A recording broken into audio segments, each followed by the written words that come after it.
Western shores for the first day of 2023. Further showers to come at times. The more persistent rain and snow affecting central Scotland, but that peters out later after another covering over the Grampians and the Highlands.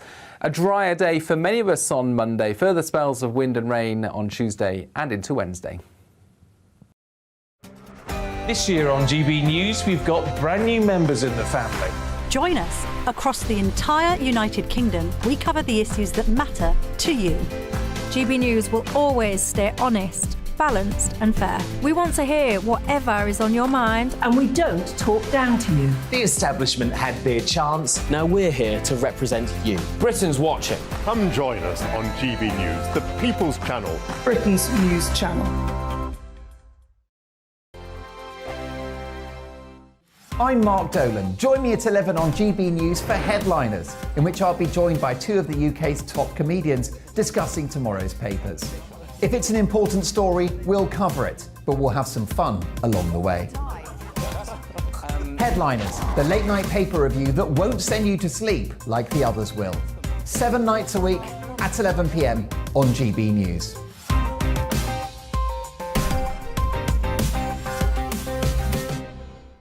Monday to Thursday nights on GB News. At 6, it's Deebs & Co. 7 o'clock, Farage. At 8, join Mark Stein. And at 9, Dan Wootton Tonight, followed by Headliners. On TV, radio and online. This is GB News. Monday to Thursday, 9 p.m. till 11 p.m. Join me, Dan Wootton. I'll bring you the sharpest takes and hottest debates. Do you not believe in prison? I don't believe in prisons. I'm completely stunned. I guarantee you there'll be no spin, no bias, no censorship. I actually was personally quite offended by it. And no reason to go to bed. So I guess they've always been quite woke. That's Dan Wootton Tonight on TV, radio and online. Monday to Thursday from 9 p.m. till 11 p.m. on GB News. The People's Channel, Britain's news channel. Join me, Lawrence Fox, on GB News. Frank, fun, fearless and sometimes serious. Much as I love a Friday night punch-up, what I really want is a battle of ideas. I want to look at things differently. I want to hear different voices and engage with your unique experiences. Every Friday at 7 p.m. on GB News. Hello, I'm Esther McVeigh. And I'm Philip Davis. Whether you're watching or listening on TV, online or on radio, we handpick the latest stories, debates and expert opinions for your weekend. So whether that's politics, news or showbiz, we've got it covered. Join us every Saturday morning at 10 o'clock on GB News. Join me every Sunday at 6 p.m. for Gloria Meets. In exclusive interviews, I'll be finding out who our politicians really are and what they really think. It's something that you would never want anyone to suffer. I didn't know what channels there were. I didn't think I'd be believed. I must have weighed about 7 stone and I'm 5'8". My instincts was to sort of cover this up. I mean, clearly that was a mistake. Join me every Sunday at 6 p.m. on GB News, the People's Channel, Britain's news channel. Hello there, it's Eamon Holmes here from Breakfast on GB News. We're not just on your television and your screens, you know. We're on DAB plus digital radio, so you can listen to your favourite shows on the move. If you've not yet listened to GB News Radio, it's very simple. We're on your radio player and TuneIn apps, on your smart speaker, phone or tablet, or online at gbnews.uk. Take us with you wherever you go. GB News Radio. You never have to miss a moment of the People's Channel.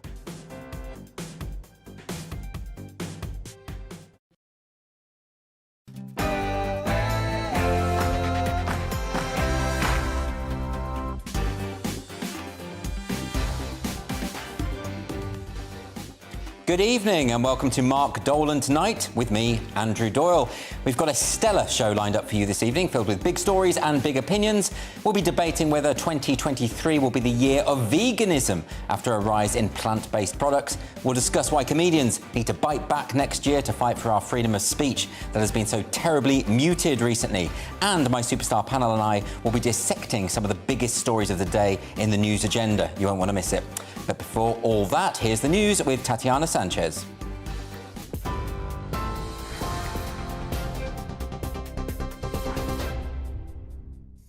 Andrew, thank you. This is the latest from the GB Newsroom. The government has confirmed anyone travelling directly from China to the UK from the 5th of January must show a negative COVID test before departure. Health Secretary Steve Barclay described the temporary measures as a balanced and precautionary approach. It comes amid concerns about surging case numbers in China following an easing of restrictions there. Countries including France, the US and India have also implemented similar rules.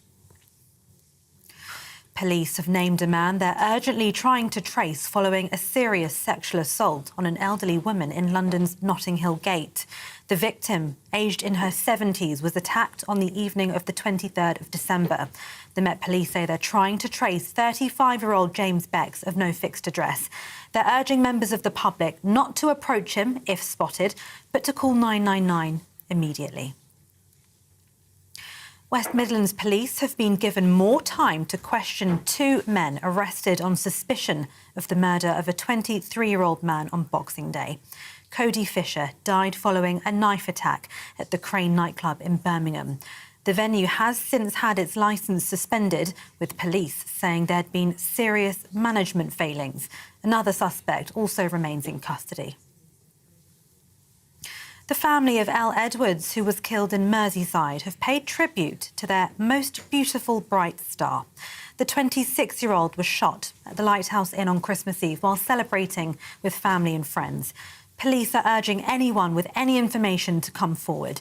A 30-year-old man from Tranmere, arrested on suspicion of the murder, has been recalled to prison. A 19-year-old woman from Rock Ferry has been bailed, and a 31-year-old man remains in custody. And Romanian prosecutors have agreed to extend the arrest of online influencer Andrew Tate to 30 days. He's been detained on suspicion of human trafficking and rape.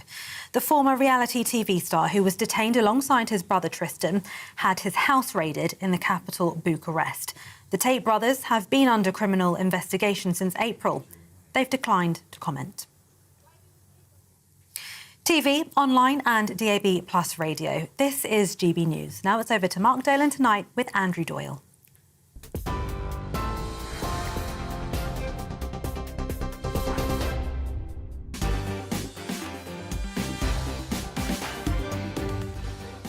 It's Friday the 30th of December. I'm Andrew Doyle, in for Mark Dolan.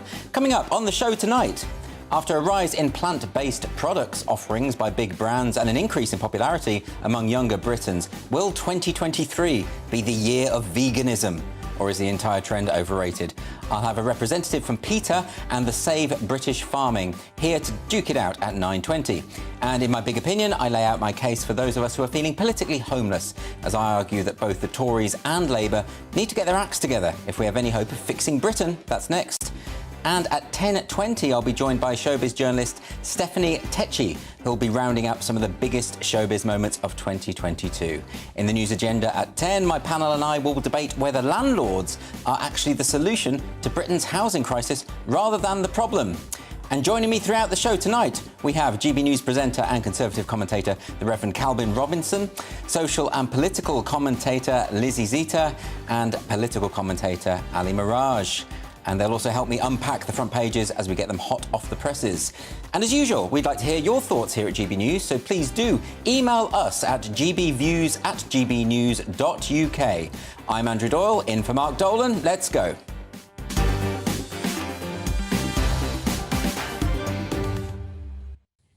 I can't be the only one who feels politically homeless at the moment, but maybe that's not such a bad thing. Politics is at its worst when it tends towards tribalism, the them and us mentality, the notion that your side can do no wrong and the other side must be condemned irrespective of the details.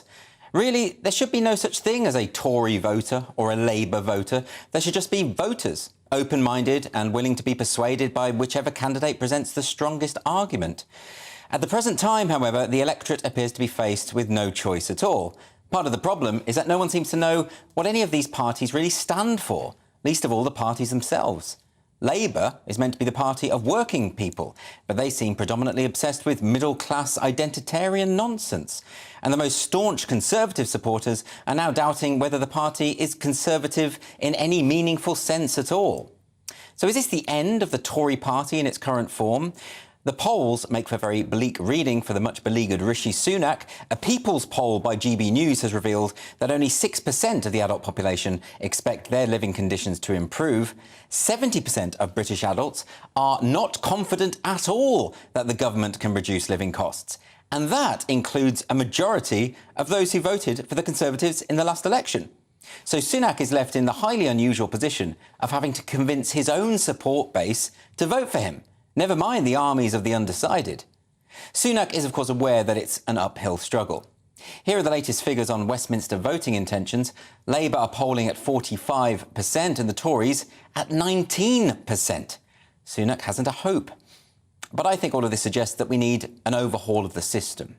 Many people, myself included, felt that the party missed a trick by not taking a chance on Kemi Badenoch for leader. Too often politicians fail to understand that the culture war is a crucial matter when it comes to the electorate, and Badenoch understands this. Yes, the economy has to be a priority, but the party of government neglects these cultural issues at its peril. In fact, it's not so much that the Tory government has failed to tackle the worst excesses of the culture warriors. The Tories have actually presided over them. Statues have been torn down, curricula decolonised, Stonewall's regressive policies have been implemented throughout the public sector and the civil service, and all of this has happened under the Tories' watch. They claim they've been fighting a war on woke. It's a funny sort of war when you keep nourishing your opponent. And all of this is going to get a lot worse under Keir Starmer. The Labour Party is overwhelmingly captured by the new ideology of critical social justice, what has become known as the woke movement, which is why a Labour government will be happy to tell us all that the UK is irredeemably racist, even though poll after poll reveals that the country is one of the most non-racist on the planet. And they will insist that biological sex doesn't matter, even when it comes to sports, prisons and domestic violence refuge centres. Keir Starmer has already pledged to push through gender self-identification laws, following in the lumbering footsteps of the SNP. It won't be popular. Only 20% of Scottish adults support the SNP's new policies, but Starmer will do it anyway because the ideology matters more than popularity. Can you imagine this country being run by a man who apparently doesn't know what a woman is? Doesn't bode well. Which takes me back to my original point. I think most of us are going to stay politically homeless for quite some time. The only way out is for one of the parties to take a new approach to offer the electorate something worth voting for. The current system simply isn't working. We don't have proportional representation in Parliament as much as we need it, and so something radical has to break the deadlock. And it's probably going to have to come from within the Conservative Party itself.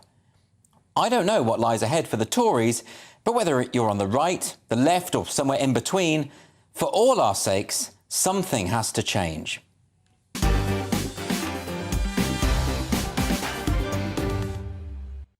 Reacting to my big opinion tonight are my brilliant panel of GB News presenter and Conservative commentator, the Reverend Calvin Robinson, social and political commentator Lizzie Zita, and political commentator Ali Mirage. I'm going to come to you first, Ali. Any particular thoughts? Is the Conservative Party dead in its current form? It doesn't seem to be very popular. You're certainly right. It's not popular, Andrew, but it's not dead. I've heard many stories about the demise of the Conservative Party in the last 20 years. It always manages to be the great survivor. It always rekindles itself, remodels itself in a new image. But let's be honest about where we are. Since that 80-seat majority in 2019, on the back of Parliament trying to frustrate Brexit for 3 years, Boris Johnson won a huge mandate, absolutely stonking mandate, and he threw it away. Why did he throw it away? Because of the 3 Ps. Patterson, parties and Pincher. None of these things were actually issues of policy. They were all issues of personality. That's why he failed. Then the Tory party had its love affair with Liz Truss over the summer. Utter disaster. Completely beyond the pale. I mean, look, you can do what you want in terms of cutting taxes in the middle of 400 billion of borrowing on the back of COVID, as long as you don't borrow any money from the markets. If you do borrow money from the markets, then you need to be mindful about how your message is going to go across. Starmer doesn't have to do much. The net is gapingly wide open for him to put the ball in the back of. Rishi Sunak, credible, hard-working, sensible guy. not a miracle worker, trying to bring the ship into port before it sinks. And clear, it's clear that Sunak's in a difficult position. This is, there are global issues in terms of the cost of living crisis. He's come at the worst possible time. He's inherited a poison chalice, if you like. Yep. But you talk about, Ali, about the idea of the Tory party being prepared to reinvent itself every now and then to win people over again. But is it really? I mean, even the option of Rishi Sunak feels like the same old, Well, look, I think Rishi Sunak, everything that Rishi Sunak said in the summer came to pass. I mean, he was warning about ridiculous tax cuts, totally unfunded, would be a complete and unmitigated disaster. And they were. The markets gave their verdict. And the very same markets, by the way, that the right of the Tory party worships. They completely said that this was beyond the pale. Look, yes. the reality is there are three big shocks that we're dealing with as a country. One is the post-Brexit shock, and I believe that we need to implement Brexit properly. I didn't vote for it, but I accepted it. I wasn't one of these people who were trying to frustrate it for 3 years, which was completely ridiculous. The public voted, implement what they voted for. Secondly, we've had COVID, completely out of the blue, unforeseen. And then we were in the middle of a war, which is fueling inflation galactically in the form of rising energy prices. So you've got three massive shocks that the country is working through. And just take one example, Andrew. Before people talk about the NHS, before the pandemic, there were 1,300 people waiting more than 12 months on the NHS waiting list for an operation. Now it's 400,000. Of course there's going to be unrest. There's social unrest, political unrest across the thing. Well, let's bring Lizzie in here, because, I mean, so Ali makes a very good case that there are all sorts of circumstances beyond Rishi Sunak's control, and this is not necessarily all his fault. But really, I mean, those polls, I mean, they couldn't be much worse, could they? Well, it's hardly surprising. The turmoil that we've had, we've seen so many... It's like a revolving door of Prime Ministers. Oh, sure, there's that. It's not going to instil confidence. And also, both political parties seem to be swayed by the wind on all this wokeism and all this popularism. And I just think that, they need to... wokeism is like the new fascism. You have to agree, otherwise you get blown out. And I think it kills any kind of creativity. It kills any kind of, new system or new way of looking at things. People are terrified to speak out. Yes. Otherwise, for the amount of criticism they get, etc., etc. Well, a lot of people, Lizzie, will say that the culture war stuff is just a distraction from the actual issues, things to do with poverty, to do with the cost of living crisis. Calvin, do you think that they've got a point there? No, unfortunately, I don't. I think the cultural issues are what matter most to the country right now, because it is fighting for the spirit of the country. It's who we are as a nation, what we believe in, and where we want to go. And if the Tory party can't answer that question, at least they can manage the finances. But then they're not even economically responsible anymore. So if the Conservatives aren't culturally conservative and they're not economically conservative, as we know they turned down Trussonomics quite recently, then what are they? They don't have an ideology. So why aren't they conservative anymore? Well, and why did they turn their back on, Liz Truss? It was very weird to hear a Conservative PM saying conservative things all of a sudden. The reason they turned their back on her is because they didn't want her in the first place. They wanted a globalist in power. And you're right in that politics is tribal, but it's not about a swing vote. It's not about convincing people to vote for your party. It's about getting your voters out. So there are tribes of Conservative voters, tribes of Labour voters, and when there's an election, we go and knock on doors and say, come and vote for your party. But they won't do that this time because they don't have an ideology. But we have seen people float from one to the other. I mean, the very fact that the Red Wall broke down. Yeah. I mean, Lizzie, that's incredible, isn't it? I mean, those people would never have voted Conservative in their life, and all of a sudden they do, and now it's swinging back the other way. It does feel like there is room here. If one of the parties took a major step to sort of reinvent themselves, they could break that deadlock. Well, let's hope so, because we do want to have those people back into the fold again. But it's just deeply worrying that both sides don't seem to have very clear directions. Neither the Labour. I quite like Keir Starmer, but he's a little bit wishy-washy. He goes with the crowd. He always seems as if he's on the back foot instead of leading the charge. Well, I think if you could... The Starmer issue is an interesting one, isn't it? Because it looks very much like he's going to be the next Prime Minister. Yes. But surely all of the stuff we're describing, the Calvin mentioned the culture war issues, and Ali, you've been talking about the economy. But Starmer and Labour generally, they're not going to do any better, are they, Lizzie? I mean, Labour doesn't have the best track record when it comes to rejuvenating the economy. I think what happens with a lot of Labour voters is that when it comes to the general election, they pull back because I think they think, oh, God, the Conservatives, safe pair of hands. But I don't know if that's true anymore. Well, are they a safe pair of hands? No. What do you think? Well, look, in 92, right, after 92, after Major won that unexpected victory, you then had Black Wednesday. The Tory party never recovered its reputation for economic competence after that. In 97, the economy was doing reasonably well, but they got absolutely hammered. Absolute landslide victory. And the thing is, I'm not saying we're heading to a landslide, right now. I mean, I don't think a landslide would be good for the country. But at the moment, it's difficult to conceive of a set of circumstances where the Conservatives are actually going to win this. I mean, electorally, it still looks very hard for Labour. But the reality is that the Tory party is so damaged now on the back of the Boris fiasco, the Truss. And Calvin says that the Tory party turfed out Truss because they didn't want her. Well, the MPs didn't want her. That's true. The party did. The MPs and the MPs and the party are often in different places. But let's not forget that the party also voted for Ian Duncan Smith. That didn't exactly work out too well, right? Yeah. So the party can make egregious errors of judgment until it comes to its senses, right? And this was a case where it patently was in the wrong place. And it was a disaster. Just quickly before we move on, I just want to ask you, Calvin, because we talk about Keir Starmer and the likelihood that he's going to be the next Prime Minister, and this distance in the polls between the Tories and Labour at the moment, is it just that people haven't really thought, we've got the Tories at the moment and things are bad, but they perhaps haven't got the foresight to see that they could be a whole lot worse, right? I think people have realised that it doesn't really matter who's in power right now. Labour or Conservatives. It'll be the same old rubbish. Yeah. We need a party to stand out and say, we're different to this is what we'll offer. Yeah. Neither of the two are going to do that right now. So then what would a Labour government look like to you? Pretty much the same as what we've had, but longer lockdowns, harder lockdowns. There's that possibility, certainly, because when the Tories were locking down, Labour were calling for more. Well, yeah, more woke issues, trans issues, all left, right and centre, relabelling people as women when they're men, and on the back of self-ID. All of that stuff will come to the forefront under Labour, but it won't be much worse. It will be a little bit worse. OK, Lizzie? I do think, though, that what you said is absolutely true. I do feel that there isn't a political party for me, which is the reason why I always vote Green. I do feel that what about Reform, Reclaim, UKIP, SDP? Yeah, but these small parties without proportional representation, they can't really... But if everyone said, look, I'm going to vote for Reclaim tomorrow, if everyone in the country said, I'm going to vote for Reclaim tomorrow, they'll get into power. If everyone keeps saying they're too small, I'm not going to vote for them, they won't. OK, well, we have to end that section now. But coming up after the break, with Veganuary right around the corner and an increase in offerings of plant-based products, will 2023 be the year of veganism, or is that movement just entirely overrated? The chair of Save British Farming, Liz Webster, and director of corporate projects at PETA, Yvonne Taylor, will be duking it out after the break.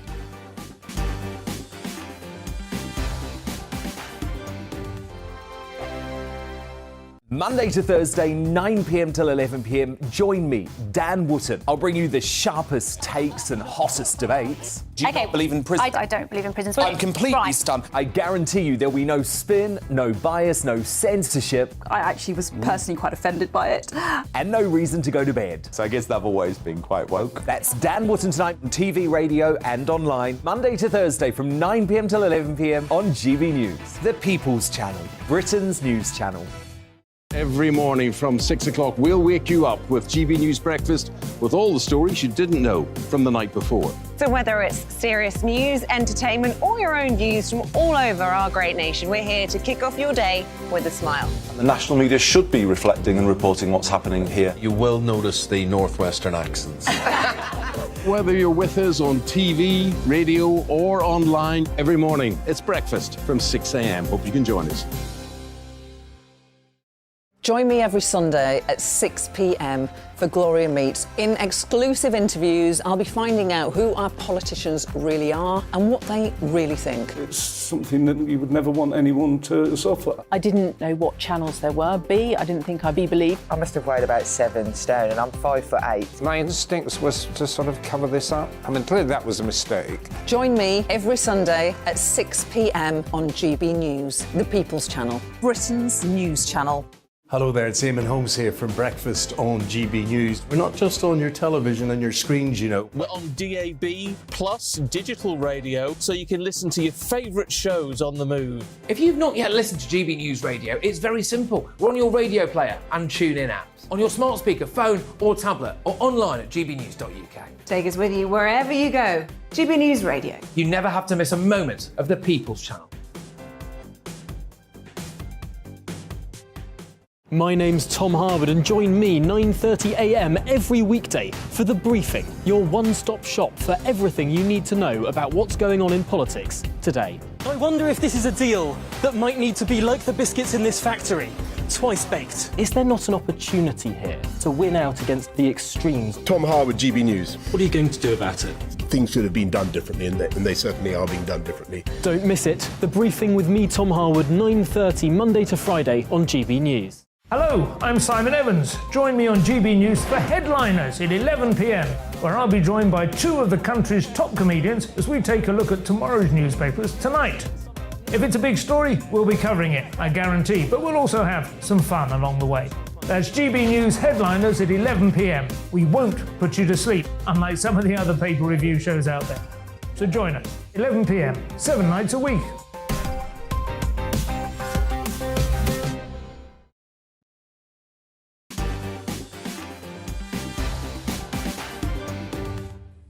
Welcome back to Mark Dolan Tonight with me, Andrew Doyle. It's time now for this.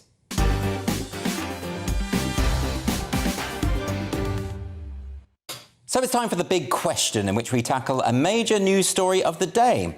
Next week marks the start of every meat lover's nightmare, Veganuary. From people wanting to lose weight to others wanting to reduce their impact on the environment, Veganuary has developed into a New Year's resolution trend that seems to be gaining more popularity by the year. And 2023 is already looking promising for anyone swapping steak for cauliflower. Fast food giant McDonald's has announced their new double Beyond Meat burger just in time for Veganuary, after the wildly successful singular McPlant burger in 2021. And Condiment King Heinz have unveiled their own vegan offerings for 2023, with vegan versions of its classic cream of tomato soup and baked beans with sausages. Well, they're apparently fake sausages. So with more brands beginning to jump on the vegan trend, and Ipsos research finding that 46% of Brits aged between 16 and 75 are considering reducing their intake of animal products in the future, will 2023 be the year of the vegan, or is the movement overrated? So to debate that now, I'm joined by Chair of Save British Farming, Liz Webster, and Director of Corporate Projects at PETA, Yvonne Taylor. Thank you both ever so much for joining me. I wanted to start with you, Liz. Is it the case that veganism is just a fad, just a trend? It seems very, very fashionable and lots of companies are getting on board. Is that all it is? Well, it's obviously not a fad, and it is a trend. It's something that people feel good about doing, and it's a personal choice. But I think often they don't have enough evidence and enough knowledge to understand why they feel good about it, because actually I feel good about eating meat, and specifically British meat, which is sustainably reared, because I understand the food chain and the food system and how it works and how it benefits us all. Together with that, it's really good for you, it's really healthy, and you know, a lot of this vegan food is heavily processed and imported using different plants from all over the world, added to which no food is kill-free. You know, if you grow crops, you've got to keep pests off those crops, and also a lot of fertilisers, especially now with chemical fertilisers becoming more scarce. We need natural fertilisers, which come from livestock, to fertilise the soil to grow these crops. So it's not as straightforward as it is. I think it's a feel-good factor for something. Oh, I feel good because I'm not killing cute animals. But it's not as straightforward as that. Okay, look, we all say as farmers, if we farmed polar bears, they wouldn't be extinct. It's that simple. OK, well, I want to bring in now Yvonne Taylor. Yvonne, so you've just heard from Liz the argument for why eating meat is actually good for all of us. What's the counter-argument to that? Where to start with all of that? I mean, vegans support farmers. We support farmers who grow crops. This idea that you have to farm animals to be a farmer is just ridiculous in this day and age. Going vegan is the best way to combat climate change, improve your health, and help animals all at the same time. Each person who goes vegan saves more than 100 animals a year from abuse. This includes chickens who are crammed into filthy, windowless sheds, the stench of ammonia so strong that it burns their lungs, cows who are bred to produce unnaturally high volumes of milk and have their calves taken away from them within 36 hours of birth. And if you just need to go to the PETA UK website, and you will see examples of these British farmers and the kind of standards that animals are kept in. There's the most horrific cruelty that PETA have exposed. So, you know, when people go to the meat counter now, you'll see increasingly they're being bombarded with messages about high welfare, free range, organic meat. But what these labels actually do is they're there to try and entice consumers to keep supporting this incredibly cruel and damaging industry. They're not actually protecting the animals. So, the best things that people can do for the new year, because so many people now are looking for New Year's resolutions and how to make a change that's a positive change for the world. And the number one thing on many people's lists is going vegan. Liz Webster, do you think that the kind of abuses that Yvonne there is outlining, that this is something that is just endemic in the meat industry, and that actually there is an ethical case? It's to move absolute away? nonsense. Every farmer, particularly British farmers, love their animals. And we have incredibly high standards here in Britain, the highest in the world. And I sit here very proud of the way we look after animals. And this scaremongering that certain people get up to try and guilt people into eating vegan food, which is largely highly processed from big corporations and are really bad for the environment and actually not particularly good for your health because they're full of sugar and salt and additives. So it's just, eat food which is local, sustainably reared, and is actually healthy and good for you. We have a lot of grass in Britain and a lot of rain. And we've always eaten a lot of livestock in Britain because of our climate. We're not in Asia where they have sun and rain and heat. We don't have that. Meat is the only way that we can ensure our food security, and it is the best thing for us to eat, obviously with in-season vegetables. And yes, salads we have, we use salads now in the winter, we never used to, but there is an environmental damage to that because they're grown in greenhouses. Isn't it just a question of plurality, though? I'll bring you in here, Yvonne. Is it not the case that why don't we just live and let live? Some people will want to be vegan, some people will want to eat meat, and what's wrong with that? Well, the reality is that we're trying to show people what actually happens on these farms. When you're being told our British farmers all love their animals, like I said, go look at the PETA UK website and see the reality. As for the health issue, we know that human beings thrive on a healthy vegan diet. Authorities like the British Medical Association confirm that those who don't consume meat, dairy and eggs are less likely to suffer from heart disease, high blood pressure, diabetes. In terms of the environment, we're facing a climate emergency. We've all seen the historic droughts, floods, wildfires. Animal agriculture is responsible for nearly 1/5 of human-induced greenhouse gas emissions. The University of Oxford found that a vegan diet is the single biggest way to reduce your impact on the planet. And as for, having to import products or processed foods, you don't need to do that. Everybody knows that there's wonderful, natural vegan foods that you can make here that are produced by British farmers.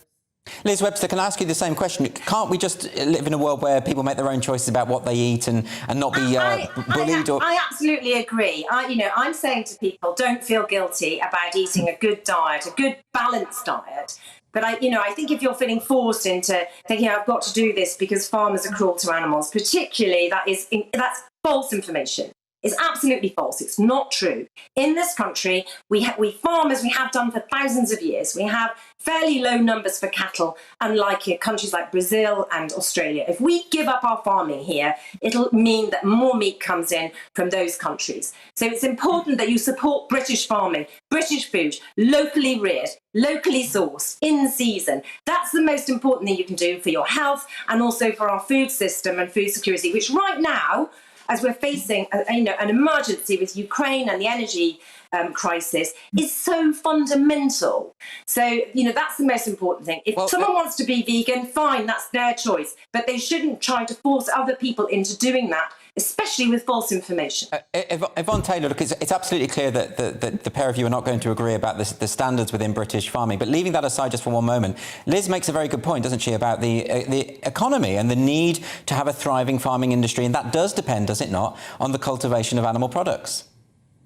No, it absolutely doesn't. What you're seeing as a result of the number of people turning to plant-based diet is that new industries are springing up everywhere. I mean, if you're talking about food security, we know that with things like bird flu and other animal-borne diseases that are impacting humans, they all start from us disrespecting animals in the first place. The best thing that people can do, the way we can move forward towards a safer future, is by eating only healthy, nutritious, plant-based foods. Well, that's all we've got time for, I'm afraid. But thank you both for joining me tonight. I'm sorry we have run out of time, but thanks very much for joining me.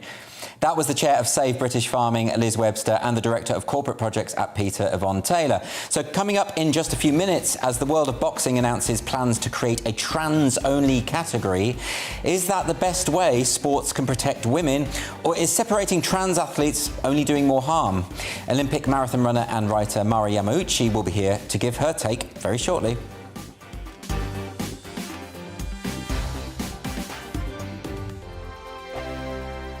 We are GB News, and we'd like to say thank you to each and every one of you for bringing us your conversations, for helping our great nation find its voice. We are here for you on radio, television, and online, across England, Scotland, Wales, and Northern Ireland. It's not the BBC, you actually get your facts right. We are proud to be GB News, the People's Channel, Britain's news channel. Hi there, it's Stephen and Anne. At breakfast from 6 a.m, you'll always be caught up with everything you need to know, the latest headlines, opinions and debates. We'll bring you the good news and the bad, but most of all, we're here for you. Remember, send in your views and let us know what you would like us to talk about. That's because we're your news channel. And every morning at 6 a.m, it's breakfast on GB News. Monday to Thursday on GB News, it's Bev Turner Today from 10 a.m. We're going to be here for you, our GB News family, to keep you up to date, but also make you smile. There's a guy who went from puberty to adultery. And I can't wait to bring a few of my own opinions. I have no time for cultural totalitarianism. We'll engage in passionate, but always polite debate, with your thoughts and opinions at the centre of it all. Only on GB News, the People's Channel, Britain's news channel.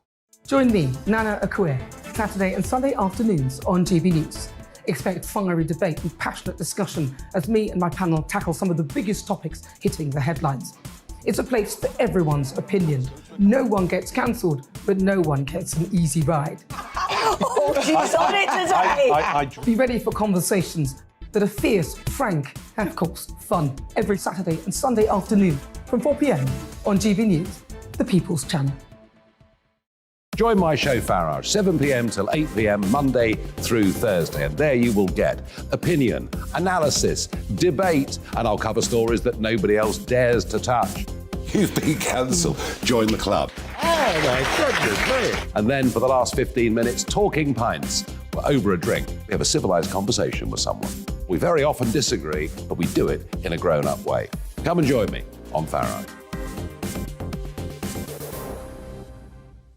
We are GB News, the People's Channel. And right across the United Kingdom. You can find us on Sky Channel 512. Virgin Media Channel 604. Freesat Channel 216. Freeview Channel 236. And YouView Channel 236. You can also take us with you on DAB Plus Radio. With the GB News app and at the website gbnews.uk. We're absolutely everywhere. Come join us on GB News, the People's Channel, Britain's news channel.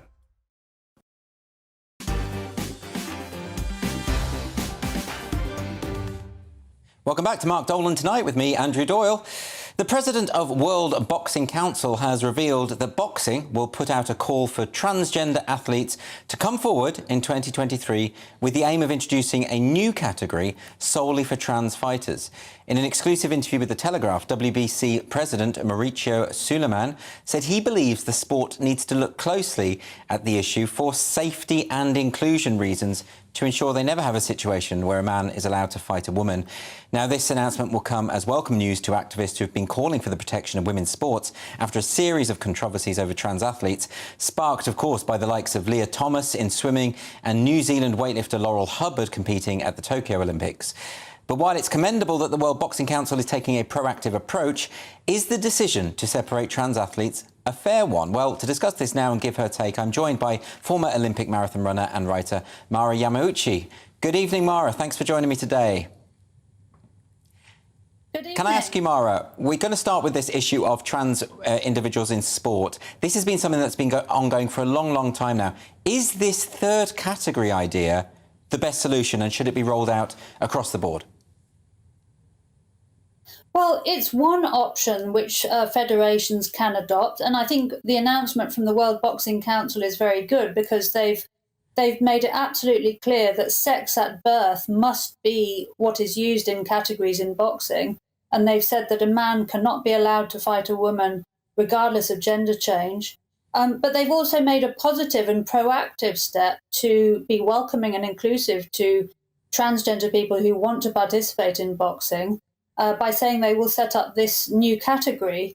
The other option, which is essentially what FINA, the swimming federation, have kind of done, is to have a female and an open category. So different sports have to decide, what is best for them. Female and open, I think, is a very good option. But I think what the World Boxing Council have done is also good. And it will be very interesting to see how much interest there will be in this new transgender category. I mean, of course, a lot of trans activists may object to this. I mean, their view is that trans women are women and trans men are men. So by creating a third category, you're essentially denying that viewpoint. What would you make of that?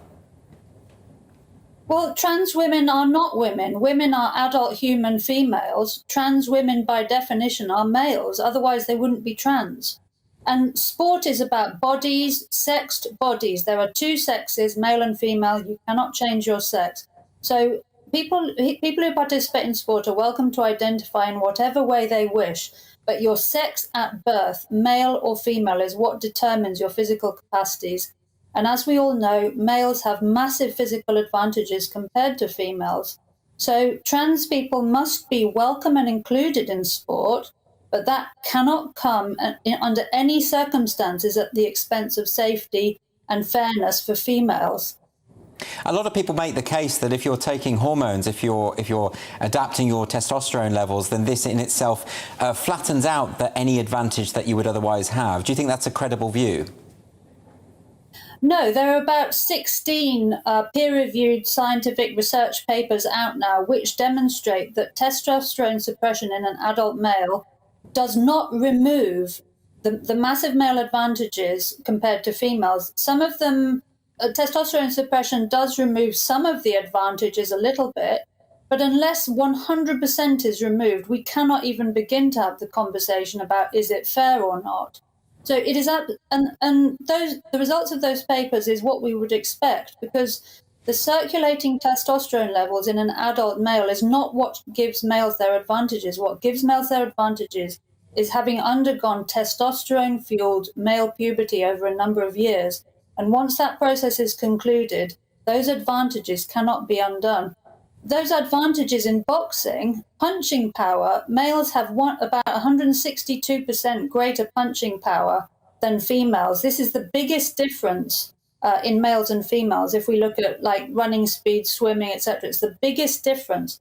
And therefore, it's absolutely clear that boxing must be divided by sex. I mean, when you mention this, it just sounds like a complete no-brainer, and I'm sure the vast majority of people would be thinking, well, why on earth would you consider someone who was born male competing against a woman in the boxing ring? And yet, there seems to be a great weight of support for this kind of thing. I note today there was an article in the Scientific American saying that there's no justification scientifically to keep people apart, and that gender identity should be the determining factor. Well, if you've got the top, these medical journals saying this, where is this coming from? Why is there this kind of, this view being disseminated?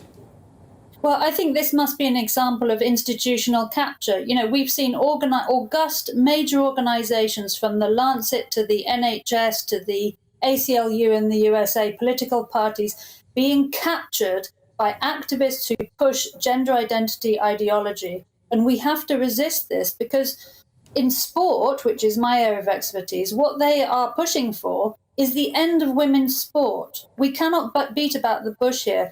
If you say, let's get rid of sex categories, women will not feature in sport at all. And if that's what they want, they're entitled to hold that view. Obviously, I don't agree. But they need to be upfront about it and say, we believe females should not participate in sport. This is what people need to understand. But a lot of people like yourself and Martina Navratilova and Sharon Davis, female athletes who speak up about this kind of thing and make the statements that you're making, which are so clearly the case and so clearly credible, you get a lot of abuse and people attack you for it. And it's quite intimidating, isn't it, actually, to make this point that the vast majority of people agree with? Yes, it's not pleasant to get abuse, and fellow female athletes like Sharon Davis, Martina Navratilova have received a lot of abuse. But this is about the future of women's sport, and without categories by sex at birth, women's sport will disappear. It is already disappearing. I know of female distance runners in the UK who deliberately avoid female competitions because they know a male will be present there. And we've seen a horrific injury in volleyball in the USA recently, same in ice hockey. In boxing, a female would be severely injured or probably killed if they were put in the ring with a male fighter. So this is about the future of women's sport. And what I would say to people who are keeping their heads down is you need to speak up. You need to find some courage, because it's very obvious in sport. Sport is done by bodies, not by beliefs or identities or feelings or anything like that. And the vast majority of the general public support women's sport being female only. When I look at replies to tweets by people like Dr. Emma Hilton, Dr. John Pike, Kathy Devine, Dr. Ross Tucker, the vast majority of replies are agreeing with them that women's sport must be female only. And, trans people must be welcome in sport, no question. I'm not saying they shouldn't be allowed in sport. Therefore, the federations must come up with welcoming and inclusive ways to include them without,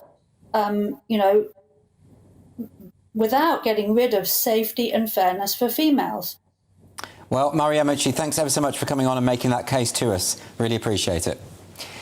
So that was the former Olympic marathon runner and writer Maria Mochi. Just want to get my thoughts from my panel on this. She makes a very clear-cut case, doesn't she, Calvin? No. Just because you've got bigoted parents who assign you the gender of male at birth, why shouldn't you trounce women at sports? Why should you not have the opportunity to do that? I mean, it's incredible, isn't it? Old-fashioned. I mean, you know that the American fighter Fallon Fox, obviously born male at birth, and was boasting online about breaking a woman's skull. I mean, this stuff is incredible. Because sport is for men. Right. Well, but this is a good point, isn't it? Like the fact is that the sports were divided by sex to begin with, so that women could compete. That was historically, that's why it happened. Look, this is where I am with all of this. We've spent 5,000 years as women trying to find our place in the world. We're getting there, and all of a sudden, this comes along, this whole trans issue. Now, I think we're all in this life together. We should love trans people the way that we love females and the way that we love men, but let there be a certain amount of distance in our togetherness, as Khalid Gibran said. Yeah, but do you think, Lizzie, that a lot of young women particularly who are getting into sports, that they're nervous about saying anything precisely because of what Mara talked about? Yes, of course. I know I'll be slaughtered for saying this, but we have to speak up because it is just pure common sense. You cannot have a male-at-birth boxer get into a ring with a female boxer. It is just clearly unfair. And I think this directive of the Boxing Association to create this separate category is excellent. And they are asking trans people to come forward. So, Ali, why have we got to this point where major scientific journals are denying scientific reality? I actually have no idea. I mean, you just have to look at, in sport, you have male and female categories. I mean, why was that the case? Otherwise, you should just have a free-for-all in sport. Why don't we just have Novak Djokovic playing Emma Raducanu? I mean, why is that not the case? Why do women only play 3 sets in tennis, whereas men play 5? I don't know the answers to this.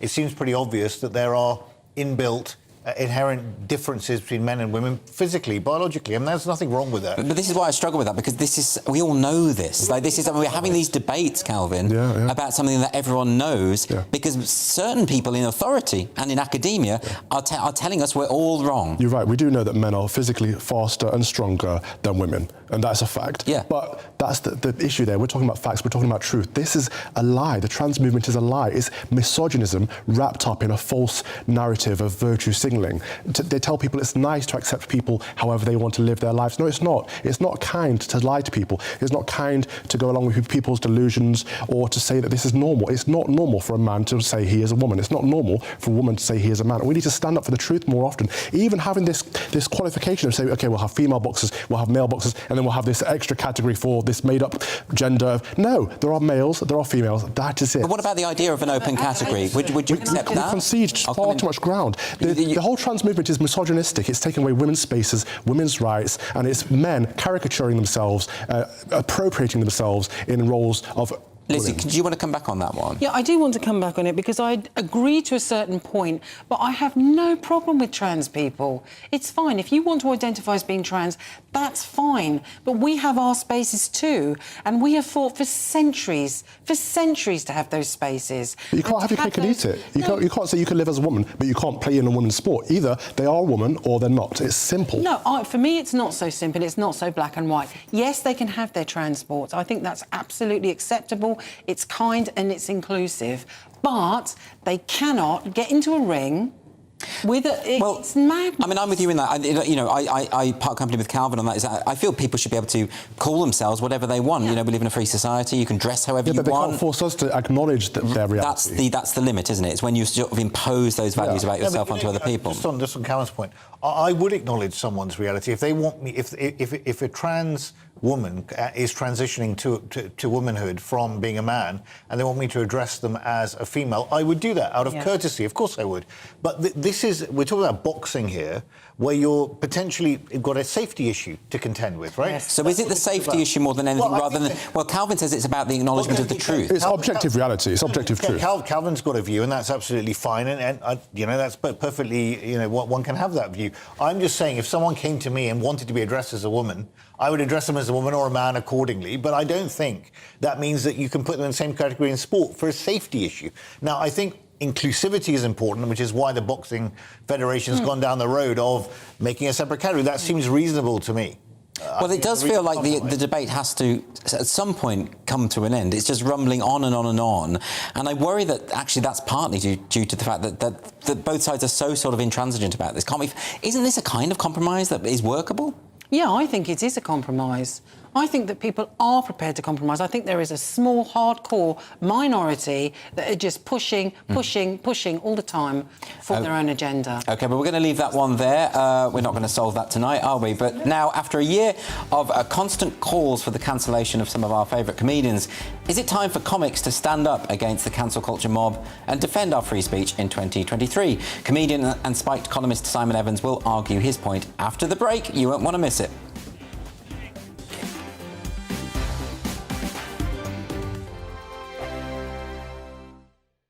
Monday to Thursday nights on GB News. At 6, it's Dubes & Co.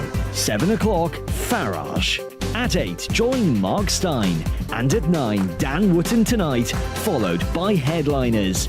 On TV, radio and online. This is GB News. Here on GB News Live, we'll be keeping you in the picture, finding out what's happening across the country and finding out why it matters to you. We'll have the facts fast with our team of reporters and specialist correspondents. Wherever it's happening, we'll be there from 12 noon on TV, radio and online. GB News, the People's Channel, Britain's news channel. Hello, I'm Michelle Dewberry and you can join me every weekday 6 till 7 on Dubes & Kerr. Me and my panel will get stuck right into the day's events and I can tell you, in fact, I can warn you, expect some robust debates, some strong opinions and perspectives from both sides of the fence. It's about you at home as well. I love to read out all of your comments, or at least as many as I can. So join me, Michelle Dewberry, Monday to Friday, 6 till 7 on Dubes & Kerr. We are GB News, the People's Channel. Why not take us home with you by visiting the GB News shop at gbnews.store. You'll find all the official merchandise, a really good present actually for yourself, your friends or your family. We ship across the UK mainland at no extra cost. GB News, the People's Channel.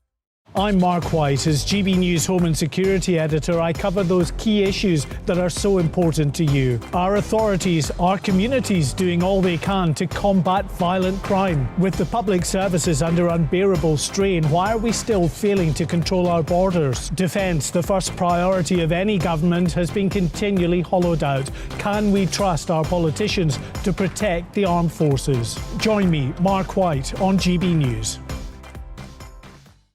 We are GB News, right across the nation. You can get us on television, on radio, on digital. We're absolutely everywhere. Amazing. You see, amazing. You remind me of me in the European Parliament. But here's the most important bit. We are not part of the mainstream establishment. We think and speak just like you do. We are the People's Channel. Magnificent. That's really, really thoughtful. Come and join us on GB News, the People's News Channel.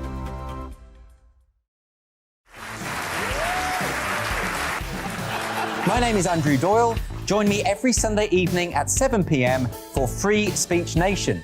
This is a show where we address current affairs and news stories of the week with the help of two wonderful comedian panellists. I brought in comics because I want to give it a lighter edge, and also they work for less. See you there.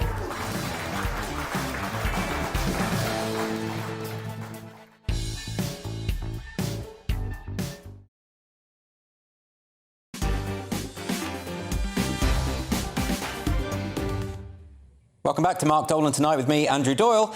Now, 2022 was many things, but a good year for comedy, maybe not so much. And as we head into the new year, one man is actively calling on comics to stand up against those who believe that certain comedians don't deserve a platform. In a piece for Spiked Online, GB News presenter, comedian and columnist Simon Evans argues that comedians must fight for their right to be offensive, rude and wrong. And I'm delighted to say he joins me now. Simon, thanks for joining me tonight. Can I start, Simon, by asking you about... Absolute pleasure. How are you? I'm good, thank you. I want to talk to you first about Jerry Sadowitz. This is a comedian who figures largely in your piece for Spiked Online. A lot of people won't have heard of him or what happened. Perhaps you can talk us through that and tell us why it doesn't bode well. Well, Jerry Sadowitz has been probably the most offensive comedian, the most reliably offensive comedian on the British circuit for at least 30 years.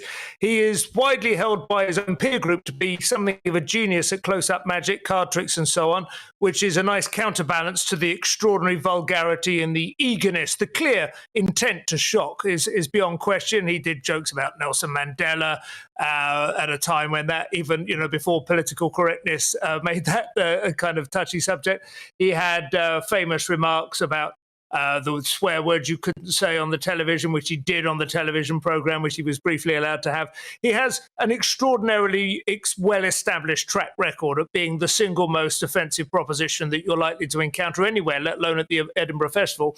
And yet performing a show at the Edinburgh Festival this year, he managed to alarm, I don't think even audience members. I think it was actually some of the front of house staff and some of the, I don't know what you call them, ushers or whatever, some of the students usually who are, employed during festival season to help the shows run smoothly, and whose, I hesitate to use the word because it's become tired with overuse, but whose snowflake kind of sensibilities were not adequate to prepare them for the impact which he created. To be honest, by the sound of it, was fairly mild stuff by Sadowitz standards. I believe he inhabited the persona of a Tory grandee, explaining why he couldn't possibly vote for Rishi Sunak, and then he used a racial slur in the character of this Tory grandee, and waggled what was almost certainly a prosthetic penis at the front row, which is, again, a very well-established Sadowitz trope. But he had his show cancelled. I mean, the show was actually pulled by the venue itself, by the Pleasance Theatre, and that is a step. That's a step beyond people just complaining, isn't it? Something different is happening now, isn't it? Where venues and promoters seem to be taking the complaints more seriously than they should.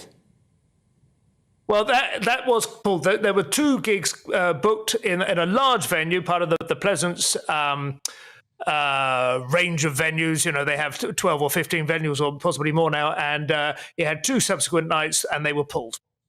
And So what yes, does it... it was a blow to him, and it was a blow to the credibility of the venue, to be honest. But can I ask you about this? Because something has, to my mind, changed.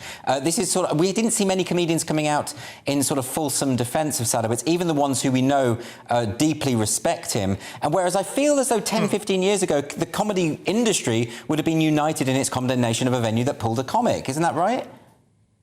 Yes, I think that is true. There were 2 or 3 people who did stand up for him. I myself rather foolishly said we should all find out what piece of material it was that Sadowitz got banned for and then make sure we do it in our show every night, and then found out, of course, that it involved full frontal nudity. Well, I'm a man of my word. But there were some alarmingly... I don't know, a lot of people have mastered the art now of just kind of going quiet, not kind of refusing to stand by him, not denouncing Sadowitz, not being seen as being on one side of the fence or the other.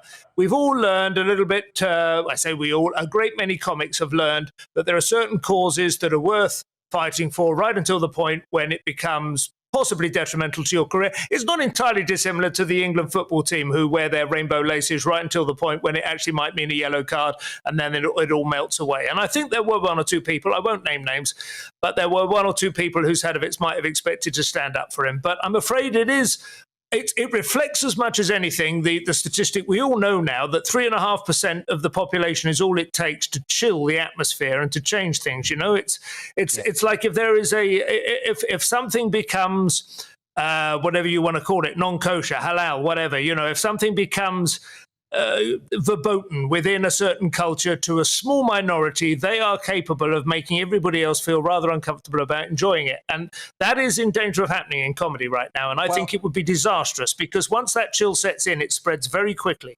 We don't have much time, but just very, very quickly, how do we push back against that then, as comedians?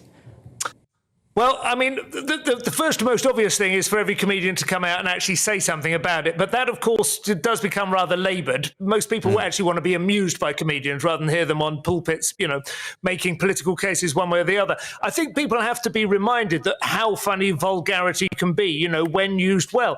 Chris Morris, for instance, was a past master at it. His Brass Eye series and the Brass Eye Paedophile special, absolutely shocking and absolutely hilarious in equal measure. And I think you have to ally, you know, the ability to shock with the ability to make a point, or at least to make people laugh against their better judgment. Well, I think we all have to keep standing up for it and being eccentric, as John Stuart Mill said. This is the best defence for free speech. Well, thank you very much for joining me, Simon Evans. Really appreciate it. Coming up at 10 p.m, you're going to be hearing about the landlords from hell, and my panel will be returning to debate tomorrow's newspaper front pages. All that and more shortly.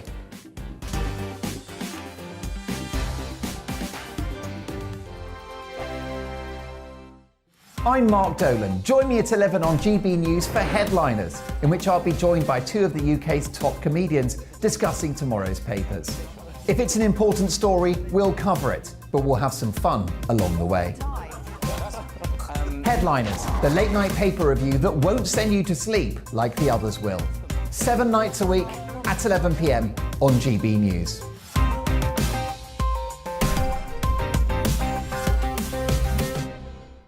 Monday to Thursday nights on GB News. At 6, it's Deebs & Co. 7 o'clock, Farage. At 8, join Mark Stein. And at 9, Dan Wootton Tonight, followed by Headliners. On TV, radio and online. This is GB News. Monday to Thursday, 9 p.m. till 11 p.m. Join me, Dan Wootton. I'll bring you the sharpest takes and hottest debates. Do you not believe in prison? I don't believe in prisons. I'm completely stunned. I guarantee you there'll be no spin, no bias, no censorship. I actually was personally quite offended by it. And no reason to go to bed. So I guess they've always been quite woke. That's Dan Wootton Tonight on TV, radio and online. Monday to Thursday from 9 p.m. till 11 p.m. on GB News. The People's Channel, Britain's news channel. Join me, Lawrence Fox, on GB News. Frank, fun, fearless, and sometimes serious. Much as I love a Friday night punch-up, what I really want is a battle of ideas. I want to look at things differently. I want to hear different voices and engage with your unique experiences. Every Friday at 7 p.m. on GB News. Hello, I'm Esther McVeigh. And I'm Philip Davis. Whether you're watching or listening on TV, online or on radio, we handpick the latest stories, debates and expert opinions for your weekend. So whether that's politics, news or showbiz, we've got it covered. Join us every Saturday morning at 10 o'clock on GB News. Join me every Sunday at 6 p.m. for Gloria Meets. In exclusive interviews, I'll be finding out who our politicians really are and what they really think. It's something that you would never want anyone to suffer. I didn't know what channels there were. I didn't think I'd be believed. I must have weighed about 7 stone and I'm 5'8". My instincts was to sort of cover this up. I mean, clearly that was a mistake. Join me every Sunday at 6 p.m. on GB News, the People's Channel, Britain's news channel. Hello there, it's Eamon Holmes here from Breakfast on GB News. We're not just on your television and your screens, you know. We're on DAB plus digital radio, so you can listen to your favourite shows on the move. If you've not yet listened to GB News Radio, it's very simple. We're on your radio player and TuneIn apps, on your smart speaker, phone or tablet, or online at gbnews.uk. Take us with you wherever you go. GB News Radio. You never have to miss a moment of the People's Channel.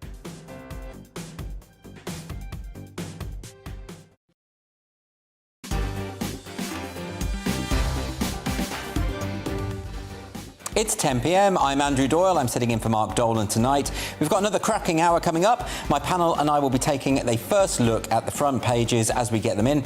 And plus, we'll be debating whether much maligned landlords could actually be the solution to Britain's housing crisis. Plus, the fabulous Stephanie Tecci will be sitting down as we unpack the biggest showbiz stories of the year. And did the endless virtue signalling at the World Cup, has it actually done more harm than good? Daily Star journalist Adam Kaler joins me at 10:45 to explain why it might well have done. But before all of that, it's time for the news with Tatiana Sanchez.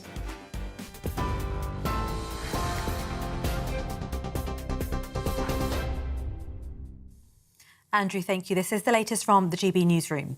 The government has confirmed anyone travelling directly from China to the UK from the 5th of January must show a negative COVID test before departure.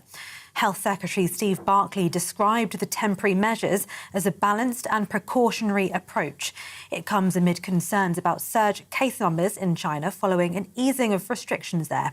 Countries, including France and the US and India, have also implemented similar rules. Police have named a man they're urgently trying to trace following a serious sexual assault on an elderly woman in London's Notting Hill Gate. The victim, aged in her 70s, was attacked on the evening of the 23rd of December. The Met Police say they're trying to trace 35-year-old James Becks of no fixed address. They're urging members of the public not to approach him if spotted, but to call 999 immediately. West Midlands Police have been given more time to question 2 men arrested on suspicion of the murder of a 23-year-old man on Boxing Day. Cody Fisher died following a knife attack at the Crane nightclub in Birmingham. The venue has since had its licence suspended, with police saying there'd been serious management failings. Another suspect also remains in custody. The family of Elle Edwards, who was killed in Merseyside, have paid tribute to their most beautiful bright star. The 26-year-old was shot at the Lighthouse Inn on Christmas Eve while celebrating with family and friends. Police are urging anyone with information to come forward. A 30-year-old man from Tranmere, arrested on suspicion of the murder, has been recalled to prison. A 19-year-old woman from Rock Ferry has been bailed, and a 31-year-old man remains in custody. And Romanian prosecutors have agreed to extend the arrest of online influencer Andrew Tate to 30 days. He's been detained on suspicion of human trafficking and rape. The former reality TV star, who was detained alongside his brother Tristan, had his house raided in the capital, Bucharest. The Tate brothers have been under criminal investigation since April. They've declined to comment. TV, online and DAB plus radio. This is GB News. Now it's back to Mark Dolan tonight with Andrew Doyle.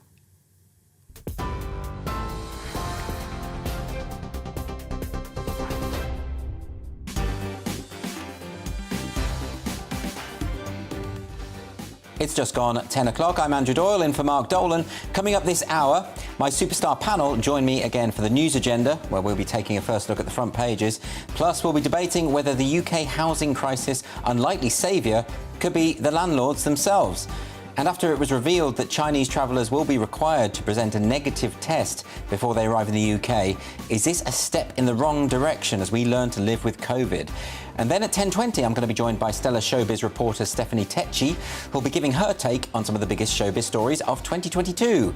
And at 10:50, I'm going to be sitting down with Daily Star journalist Adam Kaler to discuss whether the endless virtue signalling at the World Cup in Qatar has actually done more harm than good by making anti-Semitism worse. So that's a jam-packed hour you're not going to want to miss.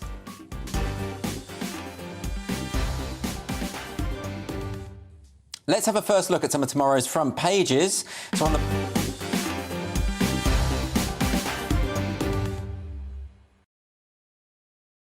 Daily Mirror, it's the King's first ever New Year's gong list, and honours go to Queen.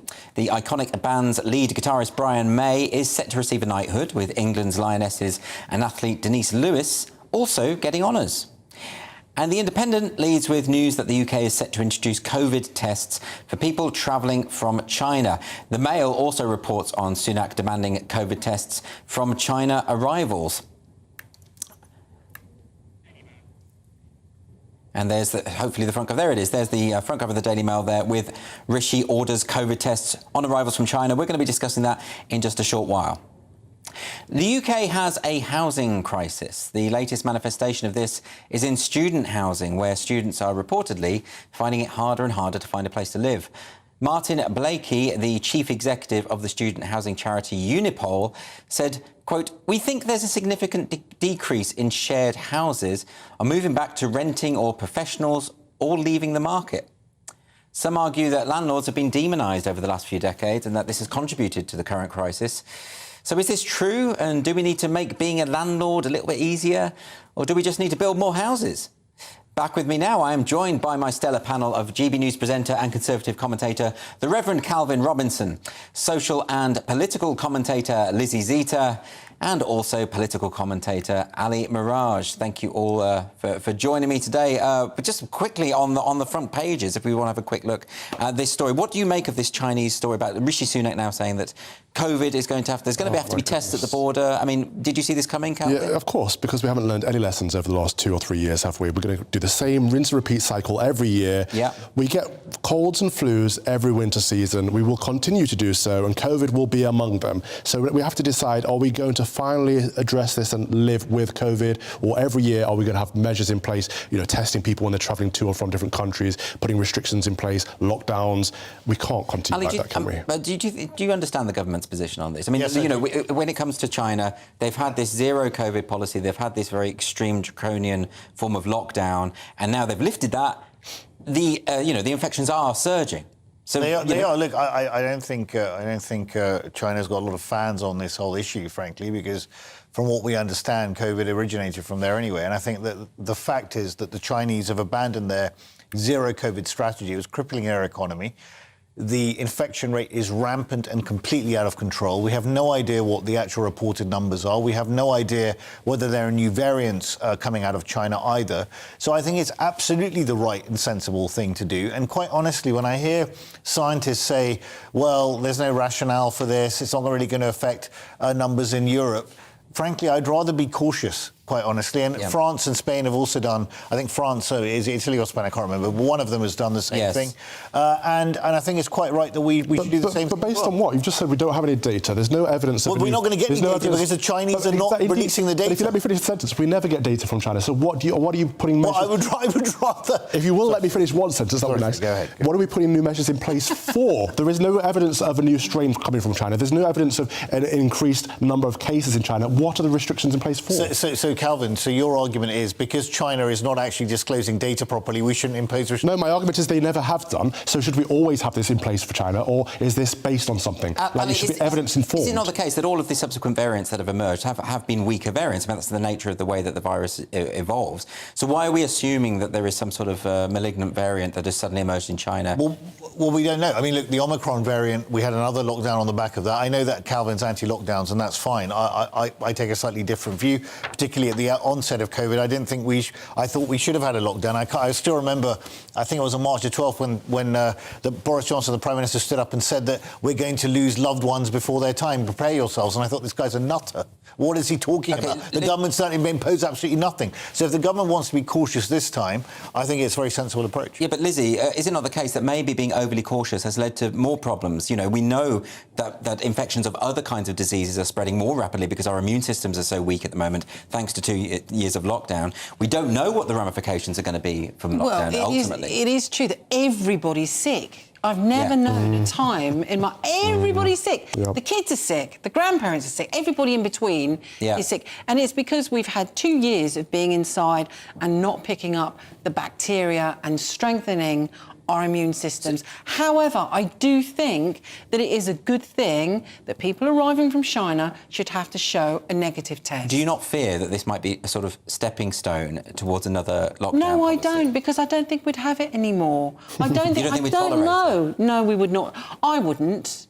I'd rebel. You would rebel? No, it's in terms of the fact that I would not lock down the way that I did before and isolate people, isolate in particular the kids, etc. I would not do that again. But isn't it ironic also that China had some of the most draconian policies for anyone entering their country for like the best part of the last 3 years, right?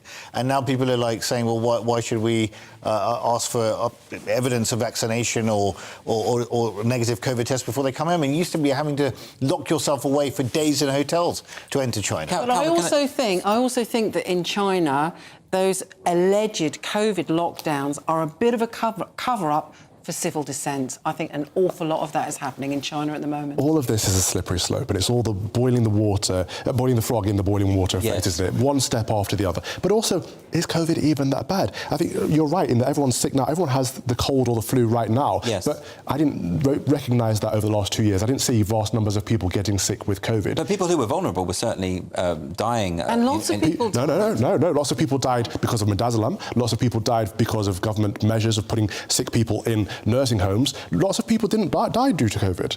What we know is that people went from the hospital or from the mortuary to funeral homes in black bags without being seen by a coroner and just labelled as COVID. We know that. But we don't know a lot of people died from COVID. I don't believe that they did. Really? Ali, what do you make of that? I think that I've never heard something so bizarre. Frankly... No. So ideal in evidence and statistics. So if you could tell me how many people have died from COVID... Well, look, unless we're saying that we don't have any faith in the government statistics at all at the time, I mean... No, we don't, because what we know is that because the government was marking people as died with COVID, not died from COVID. So we do have a lot of faith in that, do we? Well, we know that the Prime Minister... I know lots of people personally who died. Well, we know that... Lots of from COVID or with COVID? COVID. So do I, but the point is also... That's very sad, but it's all anecdotal. The Prime Minister apparently died from COVID. He was in intensive care. That is the propaganda that changed a lot of people's moods, you'll notice as well. Right. But let's got a lot of people in line with lockdowns. Idea of what you mentioned, Calvin, the slippery slope. Do you think that this is a deliberate policy? You know, we're going to start testing Chinese people as they come into the country, and then the next step will be a lockdown. Or, as Lizzie says, is it just the case that there's no appetite for it? It's just not going to happen. No, we've seen this time and time again. People go along with it every single time. Yeah, I think this time's different. I really do think that the people will not go along with it. Also because the damage to the economy, the damage to people's mental health, the damage to cancer patients waiting on lists. Education. Education. But we were talking about all of this at the time, and it still went ahead and people went through with it. Well, in fairness to the government, we didn't really know what we were dealing with. Maybe not in March 2020, but by the end of last year we did, and people still went along with it. I would agree with that. OK, well, I just want to ask you as well about this story about housing and about whether we should make it easier for landlords. Do you have any thoughts about this story, about the student housing, Ali? Well, I do think that housing in general is a massive problem in the country, and social housing in particular is a big problem. And you look at what happened to that young 2-year-old kid who died from damp in Rochdale. It is unacceptable. And the Ombudsman's come out and said that there are swathes of social housing in this country that are unfit for purpose. So private landlords are part of the solution, but fundamentally, we need to build 3,000 more homes. Now, that's not happening. We've got net migration of 504,000. So where are we going to put everyone? I mean, that's the fundamental problem. Is this the case? People can't even get on the housing ladder. We just have to build more houses. That's we the do solution. have to build more houses. We need to build 340,000 more houses per year until, I think it's 2026. And where are they all going to go? And it's, where are they going to go? It is a huge problem, but the landlords are leaving the marketplace left, right and centre.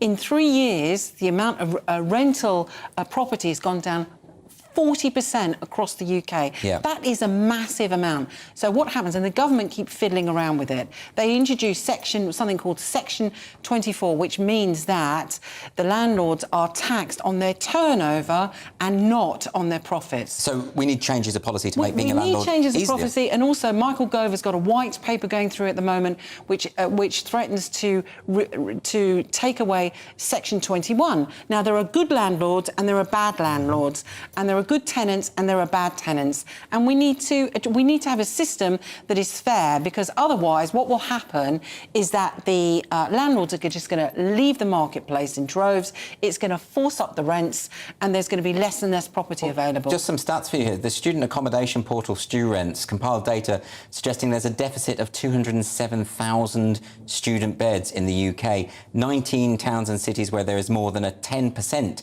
undersupply of beds for students. So, Calvin, this is a pretty dire situation if you're a student, isn't it? It is a pretty dire situation for students, but not just students. Nobody can afford to get on the housing ladder anymore, and everyone's renting, which is one of the reasons I think actually the government needs to start working with landlords. And I think that over the last 10 years they've been very anti-landlord in a lot of their regulations. Yes. But also there's another thing as well, that we are obsessed in this country with home ownership. In Italy, they don't own their homes. France, Germany, they do it another way. They create wealth over time through other investments. And well, we have to find another way. I read a fantastic book. Sorry? There's no way we can own a house now. No, but absolutely. No. But it shouldn't be like, oh my God, I can't own a house. But that's fine. Why is that? Ali, it's endemic in our cultural DNA that an Englishman's home is his castle. Yeah. And I think that's good because, look, I believe in a capitalist system. I'm a capitalist. But in a capitalist system, you need to have some capital. If you can't even own your own home, and now you've got people living with their parents longer and longer, up to the age of 40 and beyond, because they simply cannot. If you look at median earnings and you look at house prices, it's exponential. Yeah. The best thing Thatcher ever did was allowing people or enabling people to buy their own homes. But the only successive governments have not rebuilt homes. Exactly, that's the thing. Thatcher's policy was fine, but the housing stock was not replenished. Yeah. That was the issue. OK, well, unfortunately, we're out of time there. But coming up after the break, we are going to be unpacking some of the biggest moments in showbiz this year and reflect on some of the big names that we lost. See you in a moment.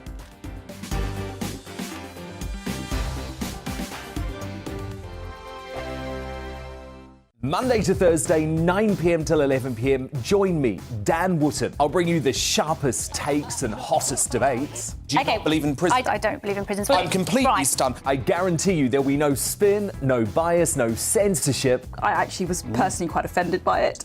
And no reason to go to bed. So I guess they've always been quite woke. That's Dan Wootton tonight on TV, radio and online. Monday to Thursday from 9 p.m. till 11 p.m. on GB News. The People's Channel, Britain's news channel. Every morning from 6 o'clock, we'll wake you up with GB News Breakfast with all the stories you didn't know from the night before. So whether it's serious news, entertainment, or your own views from all over our great nation, we're here to kick off your day with a smile. The national media should be reflecting and reporting what's happening here. You will notice the northwestern accents.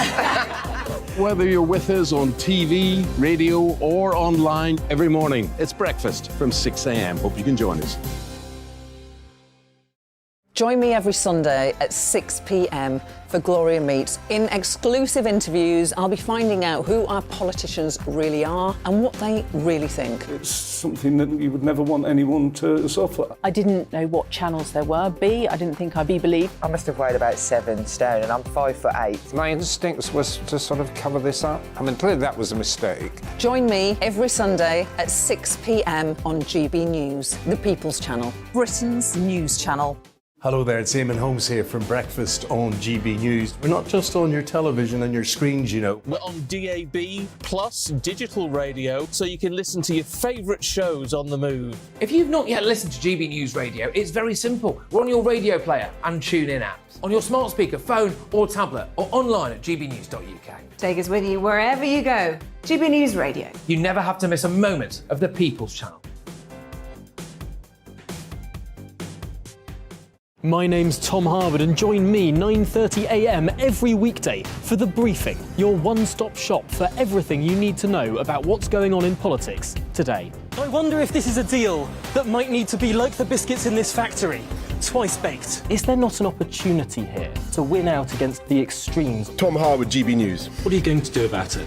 Things should have been done differently, and they certainly are being done differently. Don't miss it. The Briefing with me, Tom Harwood, 9:30 Monday to Friday on GB News. Hello, I'm Simon Evans. Join me on GB News for Headliners at 11 p.m, where I'll be joined by two of the country's top comedians as we take a look at tomorrow's newspapers tonight. If it's a big story, we'll be covering it, I guarantee, but we'll also have some fun along the way. That's GB News Headliners at 11 p.m. We won't put you to sleep, unlike some of the other paper review shows out there. So join us, 11 p.m, 7 nights a week.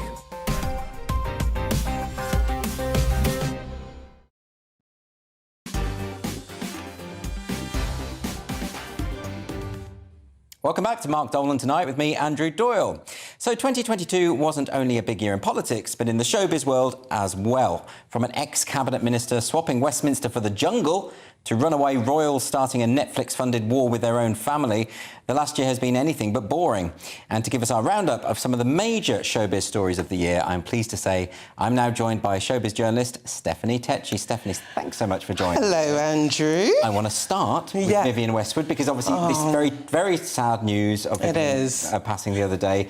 Were you a fan? I was a massive fan of Vivienne Westwood. When you think of fashion and icons, Dame Vivienne Westwood is right at the top of there. There'll be no other like Vivienne Westwood. You know, she was definitely a rebel with a cause from her designs. From when she entered the industry in the 70s, you know, ushering that punk look, the fashion, the tears, the chains, all that aesthetic. Vivienne Westwood was a pioneer for that. And it wasn't just about fashion for her. She was like a real-life punk, but also she was anti-establishment. She was a pioneer. She was one of the few designers that actually mixed politics, fashion and music quite well. You know, in her latter years, it was all about activism for her. So she died a designer, but also an activist as well. Do we have that anymore, that sort of punk anti-establishment thing? A lot of the sort of major movers and shakers in fashion seem to be quite pro-establishment. Well, that's the thing. That's why it's such a loss, why I feel like we've lost a godmother of the style nation, because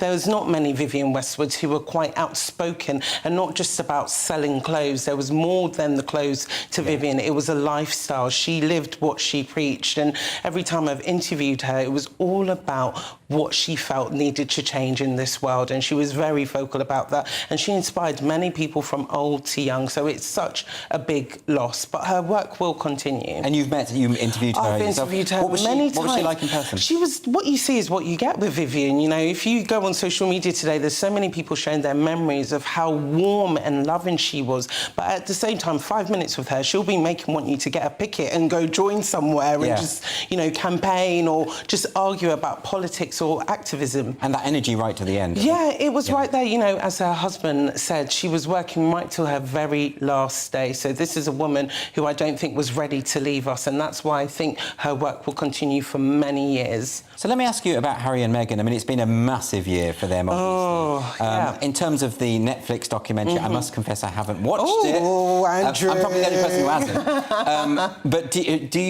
But what are your thoughts about that? Presumably you have seen it. Yeah, I felt like, to be honest, I felt initially like Harry and Meghan have sold their soul to Netflix for £88 million.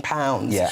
But when I watched it, I realised, actually, you know, this is their chance to get their story out there, put their narrative out there. You know, for a very long time, the media have had their say on so many stories. And as, you know, the public, we just read what's there, we see what's there, and we think that's their story. So actually watching the Netflix thing, it was quite juicy. Come on, Meghan's an actress, so she's going to perform for the cameras, which was totally expected.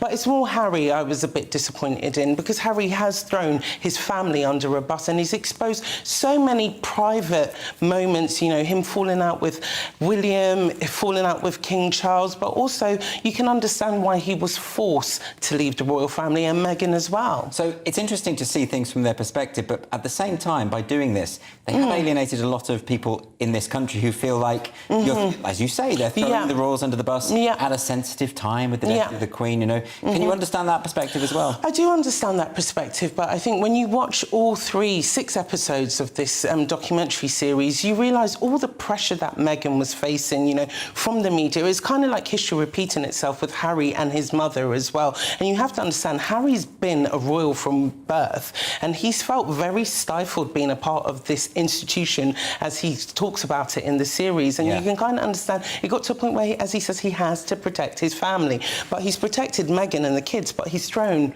his brother and his... But do you think that can be reconciled in any way, or is the damage now been done? I think the damage has been done. I think the royals have done the right thing by not, you know, answering back to Harry.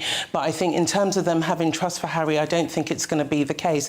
And you know what, Andrew? He has his autobiography coming out, Spare, January 10th, and it's been dubbed as being raw and unflinching and honest. So there is more to come. He signed £30 million with Penguin Random House for a 4-book deal. So even after this book comes out... There's 4 volumes? There's 4 volumes, Andrew. Oh, blimey. So there's going to be more to come. So I think this relationship has been damaged, but I do respect them for actually owning their narrative of their story. So can I ask you, sticking with the royal family here, obviously the other day Channel 4 put out their Prince Andrew musical. Now, a lot of people have been very critical about this because, of course, you know, Channel 4 can't dabble in allegations that are unproven, so it sort of has to move around those kind of things. But is it appropriate, given the sort of nature of the allegations that have been made, for this kind of musical to... Totally. I loved it. I had my popcorn out and I enjoyed it. Because, see it this way, the royals have always been the source of material, whether it's books, whether it's Netflix series,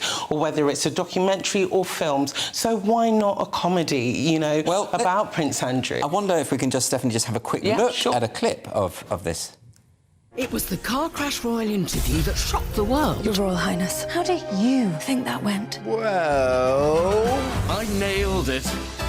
I did everything right. Now comes the musical extravaganza of the year. Story of the season, unforgettable, unmissable, with just a whiff of treason. So are the songs any good? Is it, like, just as a musical, is it good? I felt like it was quite cheesy, and that's why I felt like, actually, you know, Prince Andrew, if he watched it, I don't think he would have much to be angry about, because, to be honest, I think they took the edge out of what has been quite an embarrassing situation for Prince Andrew. You know, he has been the butt of the royal jokes for all year long, and to be honest, watching this, it wasn't, like, as controversial as I thought it was going to be. It was quite happy-go-lucky. It was actually about the actors and the actresses, in it, less about Prince Andrew. Yeah, it looks very jazz handsy, very upbeat. It is. You've got about 7 tracks in there, and, you know, it's all explaining. It's taken a light-hearted approach to this, and I think we have to see this as a light-hearted approach, even though there has been a victim out of all of this, you know. I wouldn't be surprised in the future if there'll be a more series looking at Prince Andrew and what happened with this situation. Yeah, but you just don't think this is particularly distasteful? No, I don't think it's distasteful at all. I think it's comedy. It's a bit of festive comedy, which we all needed. And to be honest as well, Andrew, when I watched it, I actually learnt things about Prince Andrew. It doesn't just focus on the case. It looks about actually him you know, helping in the Falklands War and his story with Sarah Ferguson. So we actually got to learn a bit more about Prince Andrew, the man. Wow, tunes and an education. Yeah. OK, didn't realise that was there. Yeah. Let's move on finally to the Wagatha Christie trial. Now, you're going to have to talk me through this, because why are we still interested in footballers' wives and their spats? Why has this been such a big deal? Because we've never seen a libel case like this in the whole of British history, and it was quite expensive, £4 million. You have 2 wags who are well off, Colleen Rooney and Rebecca Vardy, and Colleen Rooney finds out stories have been leaking in the press, and she's like, OK, I'm going to do my own sting operation, and she finds out it's been Rebecca Vardy, and she names and shames her, which Rebecca Vardy did not take lying down, and says, I'm going to sue Colleen Rooney for libel. She takes her to court, and Rebecca Vardy ends up looking like the loser out of this, which she was, because the judge agreed that Colleen was right with that. But Rebecca didn't come out great at this, because she made a lot of accusations which proved untrue, a lot of stories which just didn't make sense. So Colleen has been the woman that has actually walked away with her head high like this. It's a shame, because all along during this case, Colleen never wanted it to go to the High Court.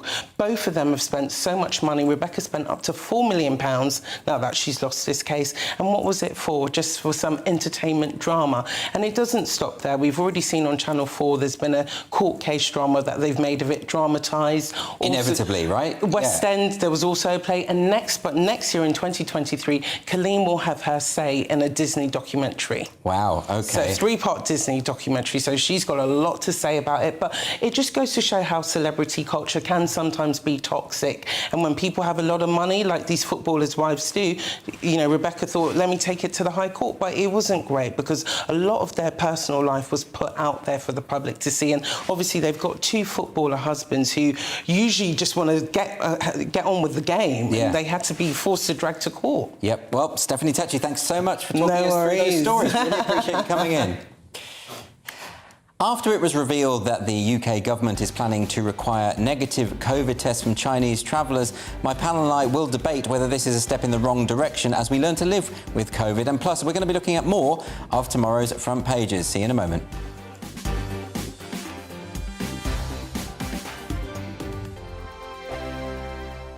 We are GB News, and we'd like to say thank you to each and every one of you for bringing us your conversations, for helping our great nation find its voice. We are here for you on radio, television, and online, across England, Scotland, Wales, and Northern Ireland. It's not the BBC, you know, you actually get your facts right. We are proud to be GB News, the People's Channel, Britain's news channel.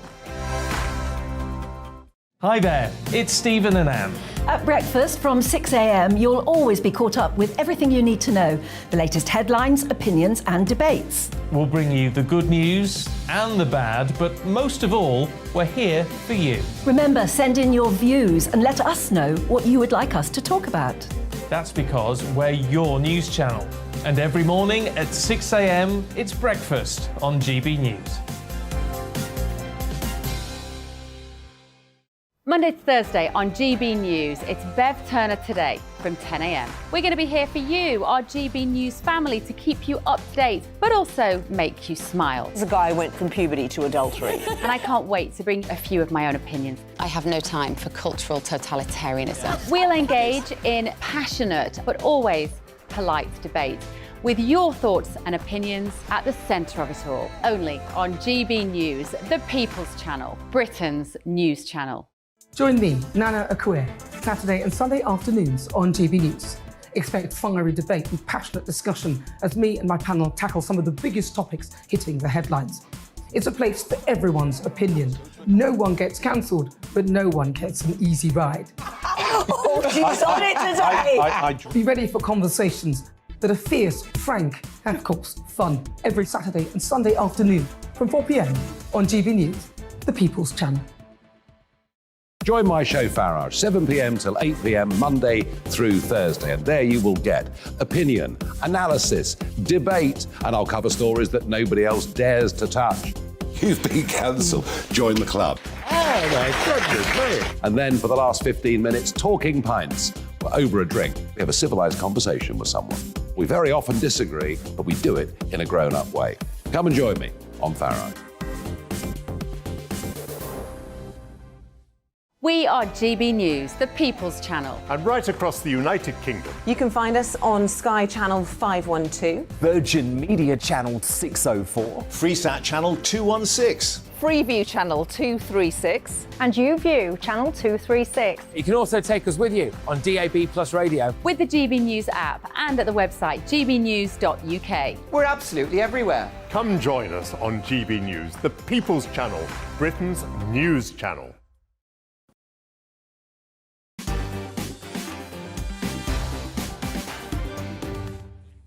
Welcome back to Mark Dolan Tonight with me, Andrew Doyle. More front pages have just dropped. We've got the Time.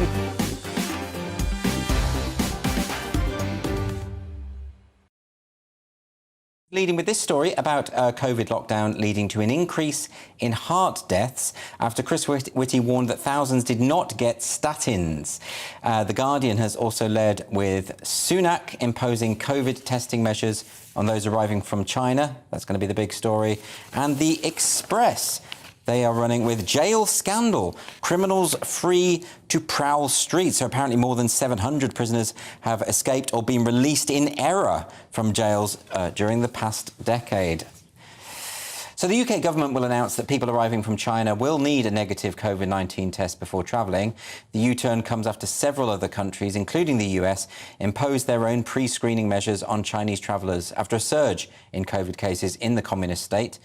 And in another alarming throwback to COVID restrictions, 2 NHS hospitals have recently banned the majority of their visitors and instructed patients to wear masks on the wards.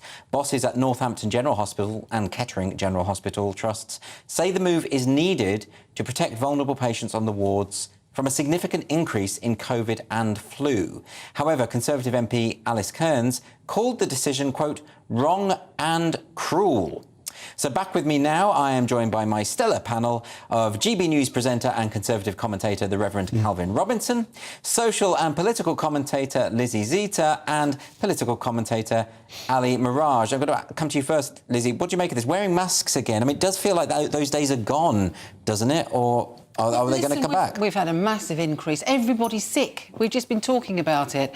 People in the studio have been ill. People have got COVID or flu. Of course, a certain amount of hospitals are going to say, look, put your mask on. It's going to protect the vulnerable people. I think it's completely normal. You would always isolate. Going back for centuries, if somebody was sick, the first thing that you would do is isolate them. But I suppose the concern is that, you know, when the masks sort of now really do symbolise something to do with the pandemic and the lockdown, the research started to show that they didn't really do much. And therefore, it meant that the mask was sort of a symbol of the government telling us what to do. And I think people are nervous about that, are they, Calvin? Absolutely. It's COVID tyranny again and COVID theatre. We've always known that the masks don't really do anything. They're negligible difference. Well, the WHO said that before at the start of the pandemic. But it's a sign of compliance. For the government, it's a sign of doing something. For the hospitals, it's a sign of showing that they're putting actions in place to protect you. But for your health, it has no impact whatsoever. It's a sign of going along. Hang on a second. There are certain masks that do work. There are certain masks that screen out. Hang on a minute. Screen out. But I'm going to spank you in a minute. Oh, no, Calm down. It's not that kind of show, Lizzie. The problem, OK, you can go on about certain particular masks. There are some masks that, yes, there are. People in hospital beds are not wearing N95 masks. There are some masks that are more effective than Doesn't matter. Doesn't matter, because people aren't wearing them. People aren't wearing them. You know, but you don't know what mask... Yes, we do. We do. What mask... The PPE... Can you tell me, categorically, what masks have been chosen in those two hospitals? The PPE masks that they will have patients wearing are not the N95s, and they're not wearing these special masks that we see people wearing on Twitter in their bios that want to show off that they've got these special breathing masks with special plugs for drinks and stuff. There might be really scientific masks that can work, but the vast majority of masks that people are wearing do not make a difference. So it's virtue signalling. Ali, this was the point that, I think Lizzie's right. We know that there are masks that are effective in this, but the cloth masks that everyone was wearing, we know aren't really all that effective, and they're more a kind of comfort blanket, which may have some value to it. But isn't it about the symbolism of what they represent, as Calvin argues? Well, look, I'm surprised that this is even a story, because I went to visit a family friend of mine just a couple of months ago in a hospital in Watford General, actually. I was wearing a mask everywhere. It was expected that you'd wear a mask everywhere. So I'm not really sure what the story is, because every hospital I'm going into, you're expected to wear a mask. That right there is the story. Like, and Liz said, it's normal now. That's the great shame about all of this. They've changed our culture. I was in central London yesterday. People are walking around outside with these blooming things on their face. That's how sad it is. Is there something sad about this, though, Ali? I understand your point, but, you know, the fact that we now sort of see each other as biohazards, the fact that we see human beings as yeah, but look, I think it's a case of common courtesy. I mean, if you've got a cold or a flu or something, and you're walking around on the tube or in a public space or going to a hospital, then cover yourself. Yes. But what I don't think is needed is this nonsense that I heard the other day about people asking for government guidance to be told that you shouldn't go and see your gran on Christmas if you've got a cold. I mean, that should be left to common sense, quite honestly. Yep. Because that's just rude. There's no common sense left. Also, in other left. societies, like in Japan, for example, they do wear a lot of masks because they consider it to be polite. If you've got cold and you're snivelling, I don't want to be on a train next, you know, coughing and sneezing everywhere. But it's dehumanising. I would prefer people to wear a mask. We should see each other's faces. We're infantilising. Of course we are. So, Calvin, do you think this is the slippery slope, basically? That, Of course it is. It's going along with the theatre to say, we will oblige your tyranny next time around. We should say no to mosques absolutely anywhere, unless they are properly the ones that Liz was talking about that will make an impact, that they don't give out anyway. Those are far too expensive for everyone to have eventually. So, does it not... If you've got a cold, if you've got a sneeze, get a hanky out. If you've got a cough, use your elbow. Like, this is common sense. People don't. So what if they don't? So what if they don't? If you But I've been on aeroplanes and people are coughing and coughing and we all coughing catch colds, we all catch the flu, we always have done. Yeah, we're getting so squeamish about catching the common cold. Because, Lizzie, is there a worry that throughout the pandemic, one of the main concerns is that people aren't trusting other human beings anymore, and the government doesn't trust the public to take precautions for themselves? There were all sorts of very sort of overly draconian measures by the police, where they were going through people's shopping trolleys to see that they weren't buying non-essential items. There were drones over the Lake District having a go at people for walking their dogs. And actually, if you just trust people to if they're ill, to stay inside, shield themselves, aren't we able to do that without having the nanny state on our back? Yeah, no, I would agree with that. Absolutely, I would agree with that. But if you're talking about a hospital where people are responsible for vulnerable people, if they ask you to wear a mask, then wear a mask. It's no biggie. Would you have said that 3 years ago? Well, probably not, because we didn't what's have COVID changed? 3 years ago. We didn't have these things that spread very, very quickly. Yes, we did. We've always had coronavirus. We have always lived with coronavirus. I had a party, and at that party, it infected. So there was somebody there who had COVID. Everybody got it. Oh, dear. It's like, it was, it was... Let's just imagine, though, that in 2023... I should have made them all wear a mask. Well, just, no, and it's if good I'd invited you, it's good you would have had to wear one as well. No, I wouldn't have worn one. I would have come. I would have come. come. Yes, you would. Can I ask My parties are brilliant, you would have come. Alan, can I ask you, if for whatever reason more COVID restrictions are introduced, a form of lockdown would be reintroduced? I know that Lizzie has already said she wouldn't comply. No, I wouldn't. But would you comply, and do you think that people should comply? It depends what the instance is. I mean, I don't believe in hypothetical situations. I mean, we have to wait and see. I think it'll be a lot harder now to get public compliance with anything, given the fact that Matt Hancock was grabbing his partner, and you had all sorts of breakdowns and. Well, not even his partner. Who's grabbing other women? Not his partner. To grab what he wants, but not when he's there are not. lockdown He's a married man. Not when he's lockdown restrictions. That's also another point. But it was two consenting adults. But parties. It wasn't just grabbing. There were parties going on or whatever. Yeah. So I think that compliance is going to be a challenge because of the fact. And Partygate, of course, and all of Partygate and all that stuff. Yeah, I'm not saying that if there was never, if there are specific circumstances where there's something completely new and we need that, we'll have to assess it at the time. But there was something quite distressing, wasn't there? I don't know if you saw the Economist survey about this, where there was a substantial proportion of people who were saying they would like curfews to last forevermore, even if COVID were to be eradicated. People liked being locked up. They did. What's going on there? Because some people are just crackers, to be honest. Some people are just crackers. I know certain people, members of my family, who say that, oh, God, if people are very nervous and if they have that streak inside them, they're going to grab hold of that and say, yeah, we should be just isolated forever. We should be... Because they're a bit unstable. It's not just that. Also, go on, sorry, Calvin. People, it's not just that they're afraid or nervous. It's people like to be ruled. People like to be governed. They like to be told what to do. That's the most amazing thing about it. I didn't realise that. I thought we'd fight for our freedoms. Well, I assumed that the British public wouldn't like to be told what to do. We love they it. Wouldn't be susceptible to a nudge unit or that kind of thing. I mean, we shouldn't we trust the public more, Ali? We shouldn't trust the public more, but you mentioned the nudge unit. The nudge unit was set up because it was meant to be nudging behaviour. I mean, this is like the stuff that was done by the Chicago economists, right, to try and move people into saving for their pensions or whatever it may be. Yes. Was to try and have a default that actually goes in a certain direction. You have to untick it to go in another direction. I mean, I'm not sure there's anything particularly bad in that, but I do think people should take personal responsibility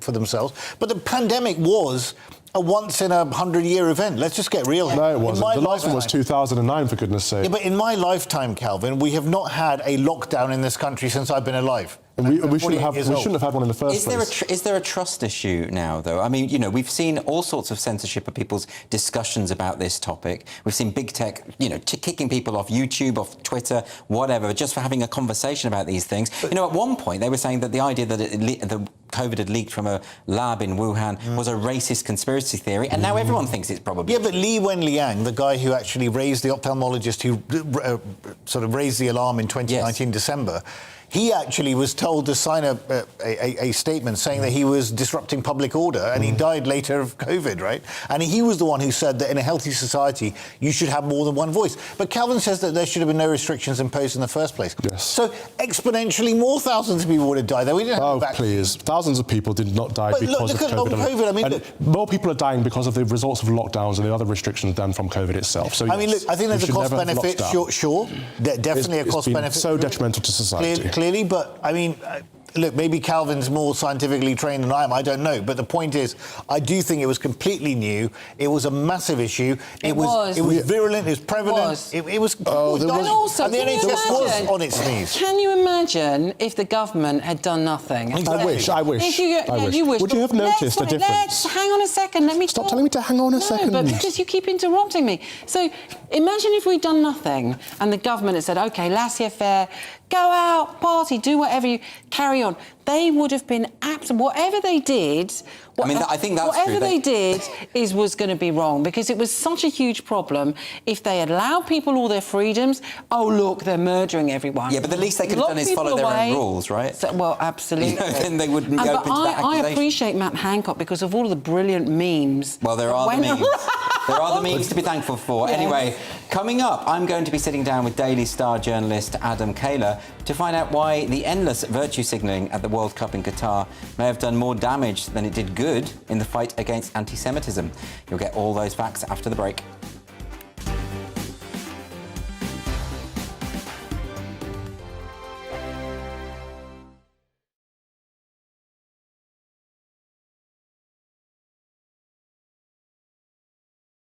Monday to Thursday nights on GB News. At 6, it's Dubes & Co.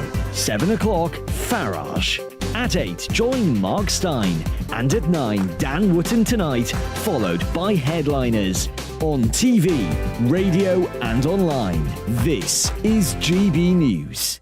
Here on GB News Live, we'll be keeping you in the picture, finding out what's happening across the country and finding out why it matters to you. We'll have the facts fast with our team of reporters and specialist correspondents. Wherever it's happening, we'll be there from 12 noon on TV, radio and online. GB News, the People's Channel, Britain's news channel.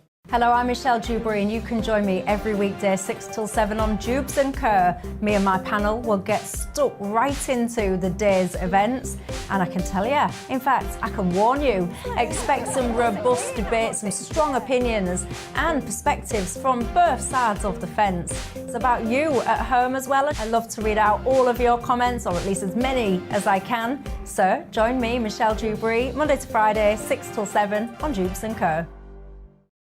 We are GB News, the People's Channel. Why not take us home with you by visiting the GB News shop at gbnews.store. You'll find all the official merchandise, a really good present actually for yourself, your friends or your family. We ship across the UK mainland at no extra cost. GB News, the People's Channel.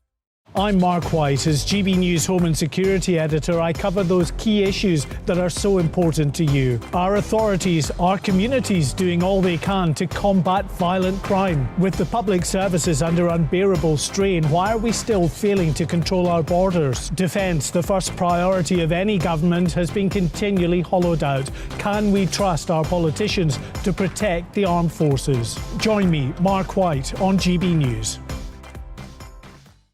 We are GB News, right across the nation. You can get us on television, on radio, on digital. We're absolutely everywhere. Amazing! You see, amazing! You remind me of me in the European Parliament. But here's the most important bit. We are not part of the mainstream establishment. We think and speak just like you do. We are the People's Channel. Magnificent. That's really, really thoughtful. Come and join us on GB News, the People's News Channel.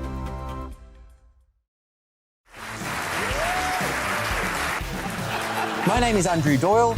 Join me every Sunday evening at 7 p.m. for Free Speech Nation. This is a show where we address current affairs and news stories of the week with the help of two wonderful comedian panellists. I brought in comics because I want to give it a lighter edge, and also they work for less. See you there.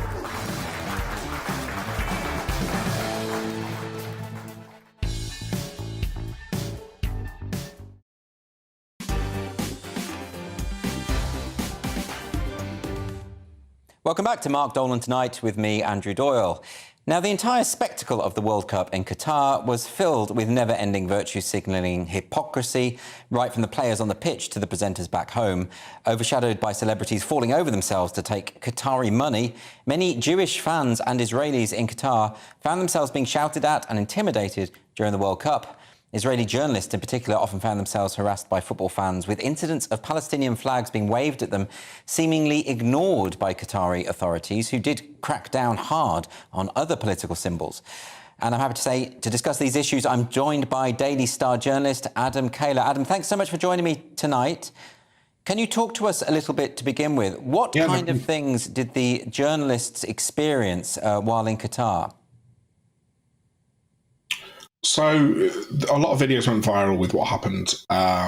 You know, they were just interviewing fans like any other journalist was doing from any other country. And then at the end, people would say, "Where are you from?" They would say they were from Israeli TV or whatever stations in Israel they were from. And people would walk away and shout things at them. Or people would say, "Oh, I don't want to speak to you because you're from Israeli TV." Or there was a mad video of an England fan who was surrounded by hundreds of people, just starts chanting "Free, free Palestine" at an Israeli journalist or to Qatari News, I think it was, with absolutely zero prompting. It was a very uncomfortable atmosphere for Israeli and reporters out there. And, of course, for Israeli fans as well, who experience all kinds of things. Why do you think it is? I mean, we've heard a lot about LGBT rights in Qatar, the fact they don't have any, and also, of course, you know, various other issues around, well, the slavery, for instance, the building of the stadiums by migrants, which resulted in many deaths and all of that kind of thing. But we didn't hear so much about this strain of anti-Semitism. Why do you think that is? Well, I don't think a lot of people would know that actually FIFA made two big promises to Jewish fans and Israeli fans going out there. They promised the free availability of kosher food at all venues, and that there would be areas for Jewish people to pray. You know, religious Jewish people pray 3 times a day, and obviously there was a few Shabbats while they were out there. Those two promises were taken back very quickly before the World Cup started. So Jewish fans who got there expecting kosher food, there was none, and they were not allowed to pray publicly anyway. And these were done for security reasons. That was the reason they gave. If this has happened to any other community, there'll be uproar. But for some reason, when it happened to the Jewish community, only Jewish media picked up on it. I don't think it was in any other newspaper or anywhere, to be fair. And there's no real reason for it other than basically Jews don't really seem to matter when it comes to these kind of things. Well, of course, I mean, this is the title of David Baddiel's recent book on the subject, Jews Don't Count. And he makes the case that actually the left is very, very good at sort of picking up on racism and, you know, discrimination against minority groups. But for some reason has a kind of blind spot when it comes to anti-Semitism. I mean, is that something that you've seen getting worse in this country? I would say it's gone more to the fringe side of the left. It is still prevalent. It's not as prevalent as it was 3 or 4 years ago. But it is still there. And no one has yet been able to come up with a sufficient reason as to why, when it comes to racism or any kind of hatred towards any minority, when it comes to Jewish people, that side of politics just don't really seem to care about it. As I say, if this was any other community it happened to out there, it would have been all over the newspapers. But because it was a Jewish community, it really wasn't.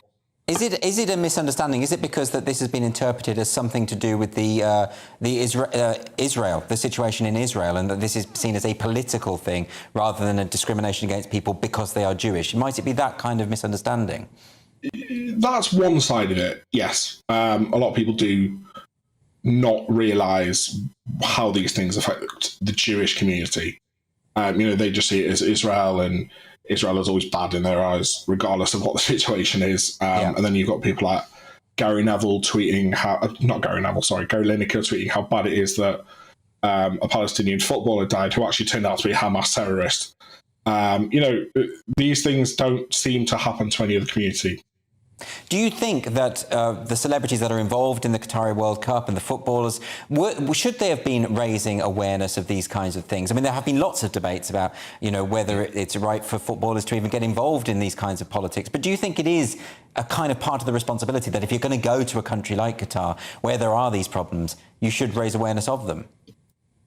Yeah, I mean, it's not like what shall we say, an impression Olympics, so to speak, where if you speak about one, you've got to speak about the others. But there was absolute silence when it came to any issues affecting Israelis and Jews out in Qatar, and it did get a bit annoying to see people constantly talking about other issues, but when news or videos of Jewish issues started to spread, there was silence from these people. They should have mentioned it just in the same way they mentioned everything else, but it just didn't happen.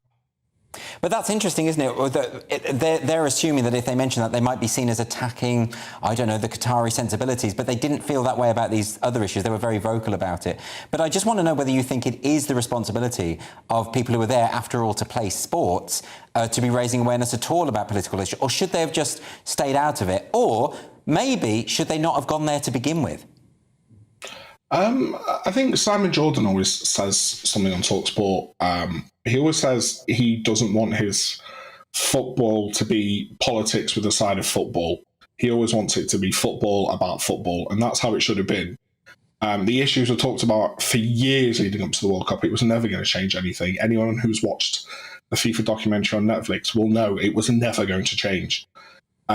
Boycotting it would have done nothing, to be honest. It would have just punished the players rather than actually dealing with the issues in Qatar. Nothing would have changed what goes on there.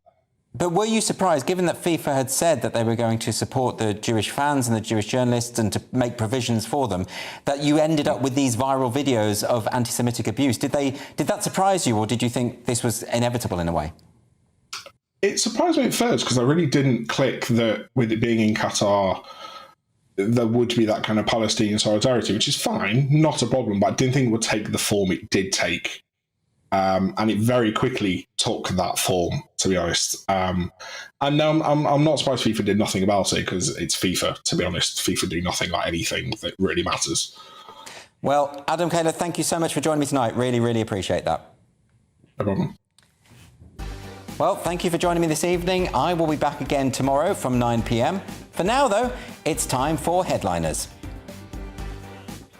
Hello, I'm Aidan McGiven from the Met Office. The rest of the year looks interesting as far as temperature contrasts are concerned. Cold in the far north, mild elsewhere, but the common theme is that we'll see rain in many places. That rain, courtesy of an area of low pressure moving away from northern Scotland, but bringing back some wet weather from the south, pushing into southern parts of the UK as we go into Friday evening. The rain on and off at first, more persistent and heavier later. Meanwhile, for Scotland and Northern Ireland, it's showers rather than rain. And for the far north, cold air in place, so it's snow which is more likely, especially over the hills with some icy patches at lower levels. -6 Celsius possible across some sheltered parts of central Scotland, especially over any snow cover. But elsewhere, it's very mild, especially in the south, albeit with some wet weather on its way for Saturday. That wet weather pushing north, and again, some heavy and persistent rain at times, especially for South Wales and southern parts of England. Could be some issues on the road because of that rain. And the strong winds driving that wet weather in, so an unsettled day all in all. 13 or 14 Celsius the afternoon high. Brighter skies for much of Scotland, especially north of the central belt, where it stays clear into New Year's Eve evening. But an area of rain moves up into southern Scotland, Northern Ireland, Northern England for the celebrations, and that turns to snow during the early hours of New Year's Day across central Scotland. Further south, it dries up for New Year's Eve evening, and there'll be some showers following by the early hours, but also a strengthening wind, gales around southwestern shores for the first day of 2023. Further showers to come at times. The more persistent rain and snow affecting central Scotland, but that peters out later after another covering over the Grampians and the Highlands. A drier day for many of us on Monday. Further spells of wind and rain on Tuesday and into Wednesday.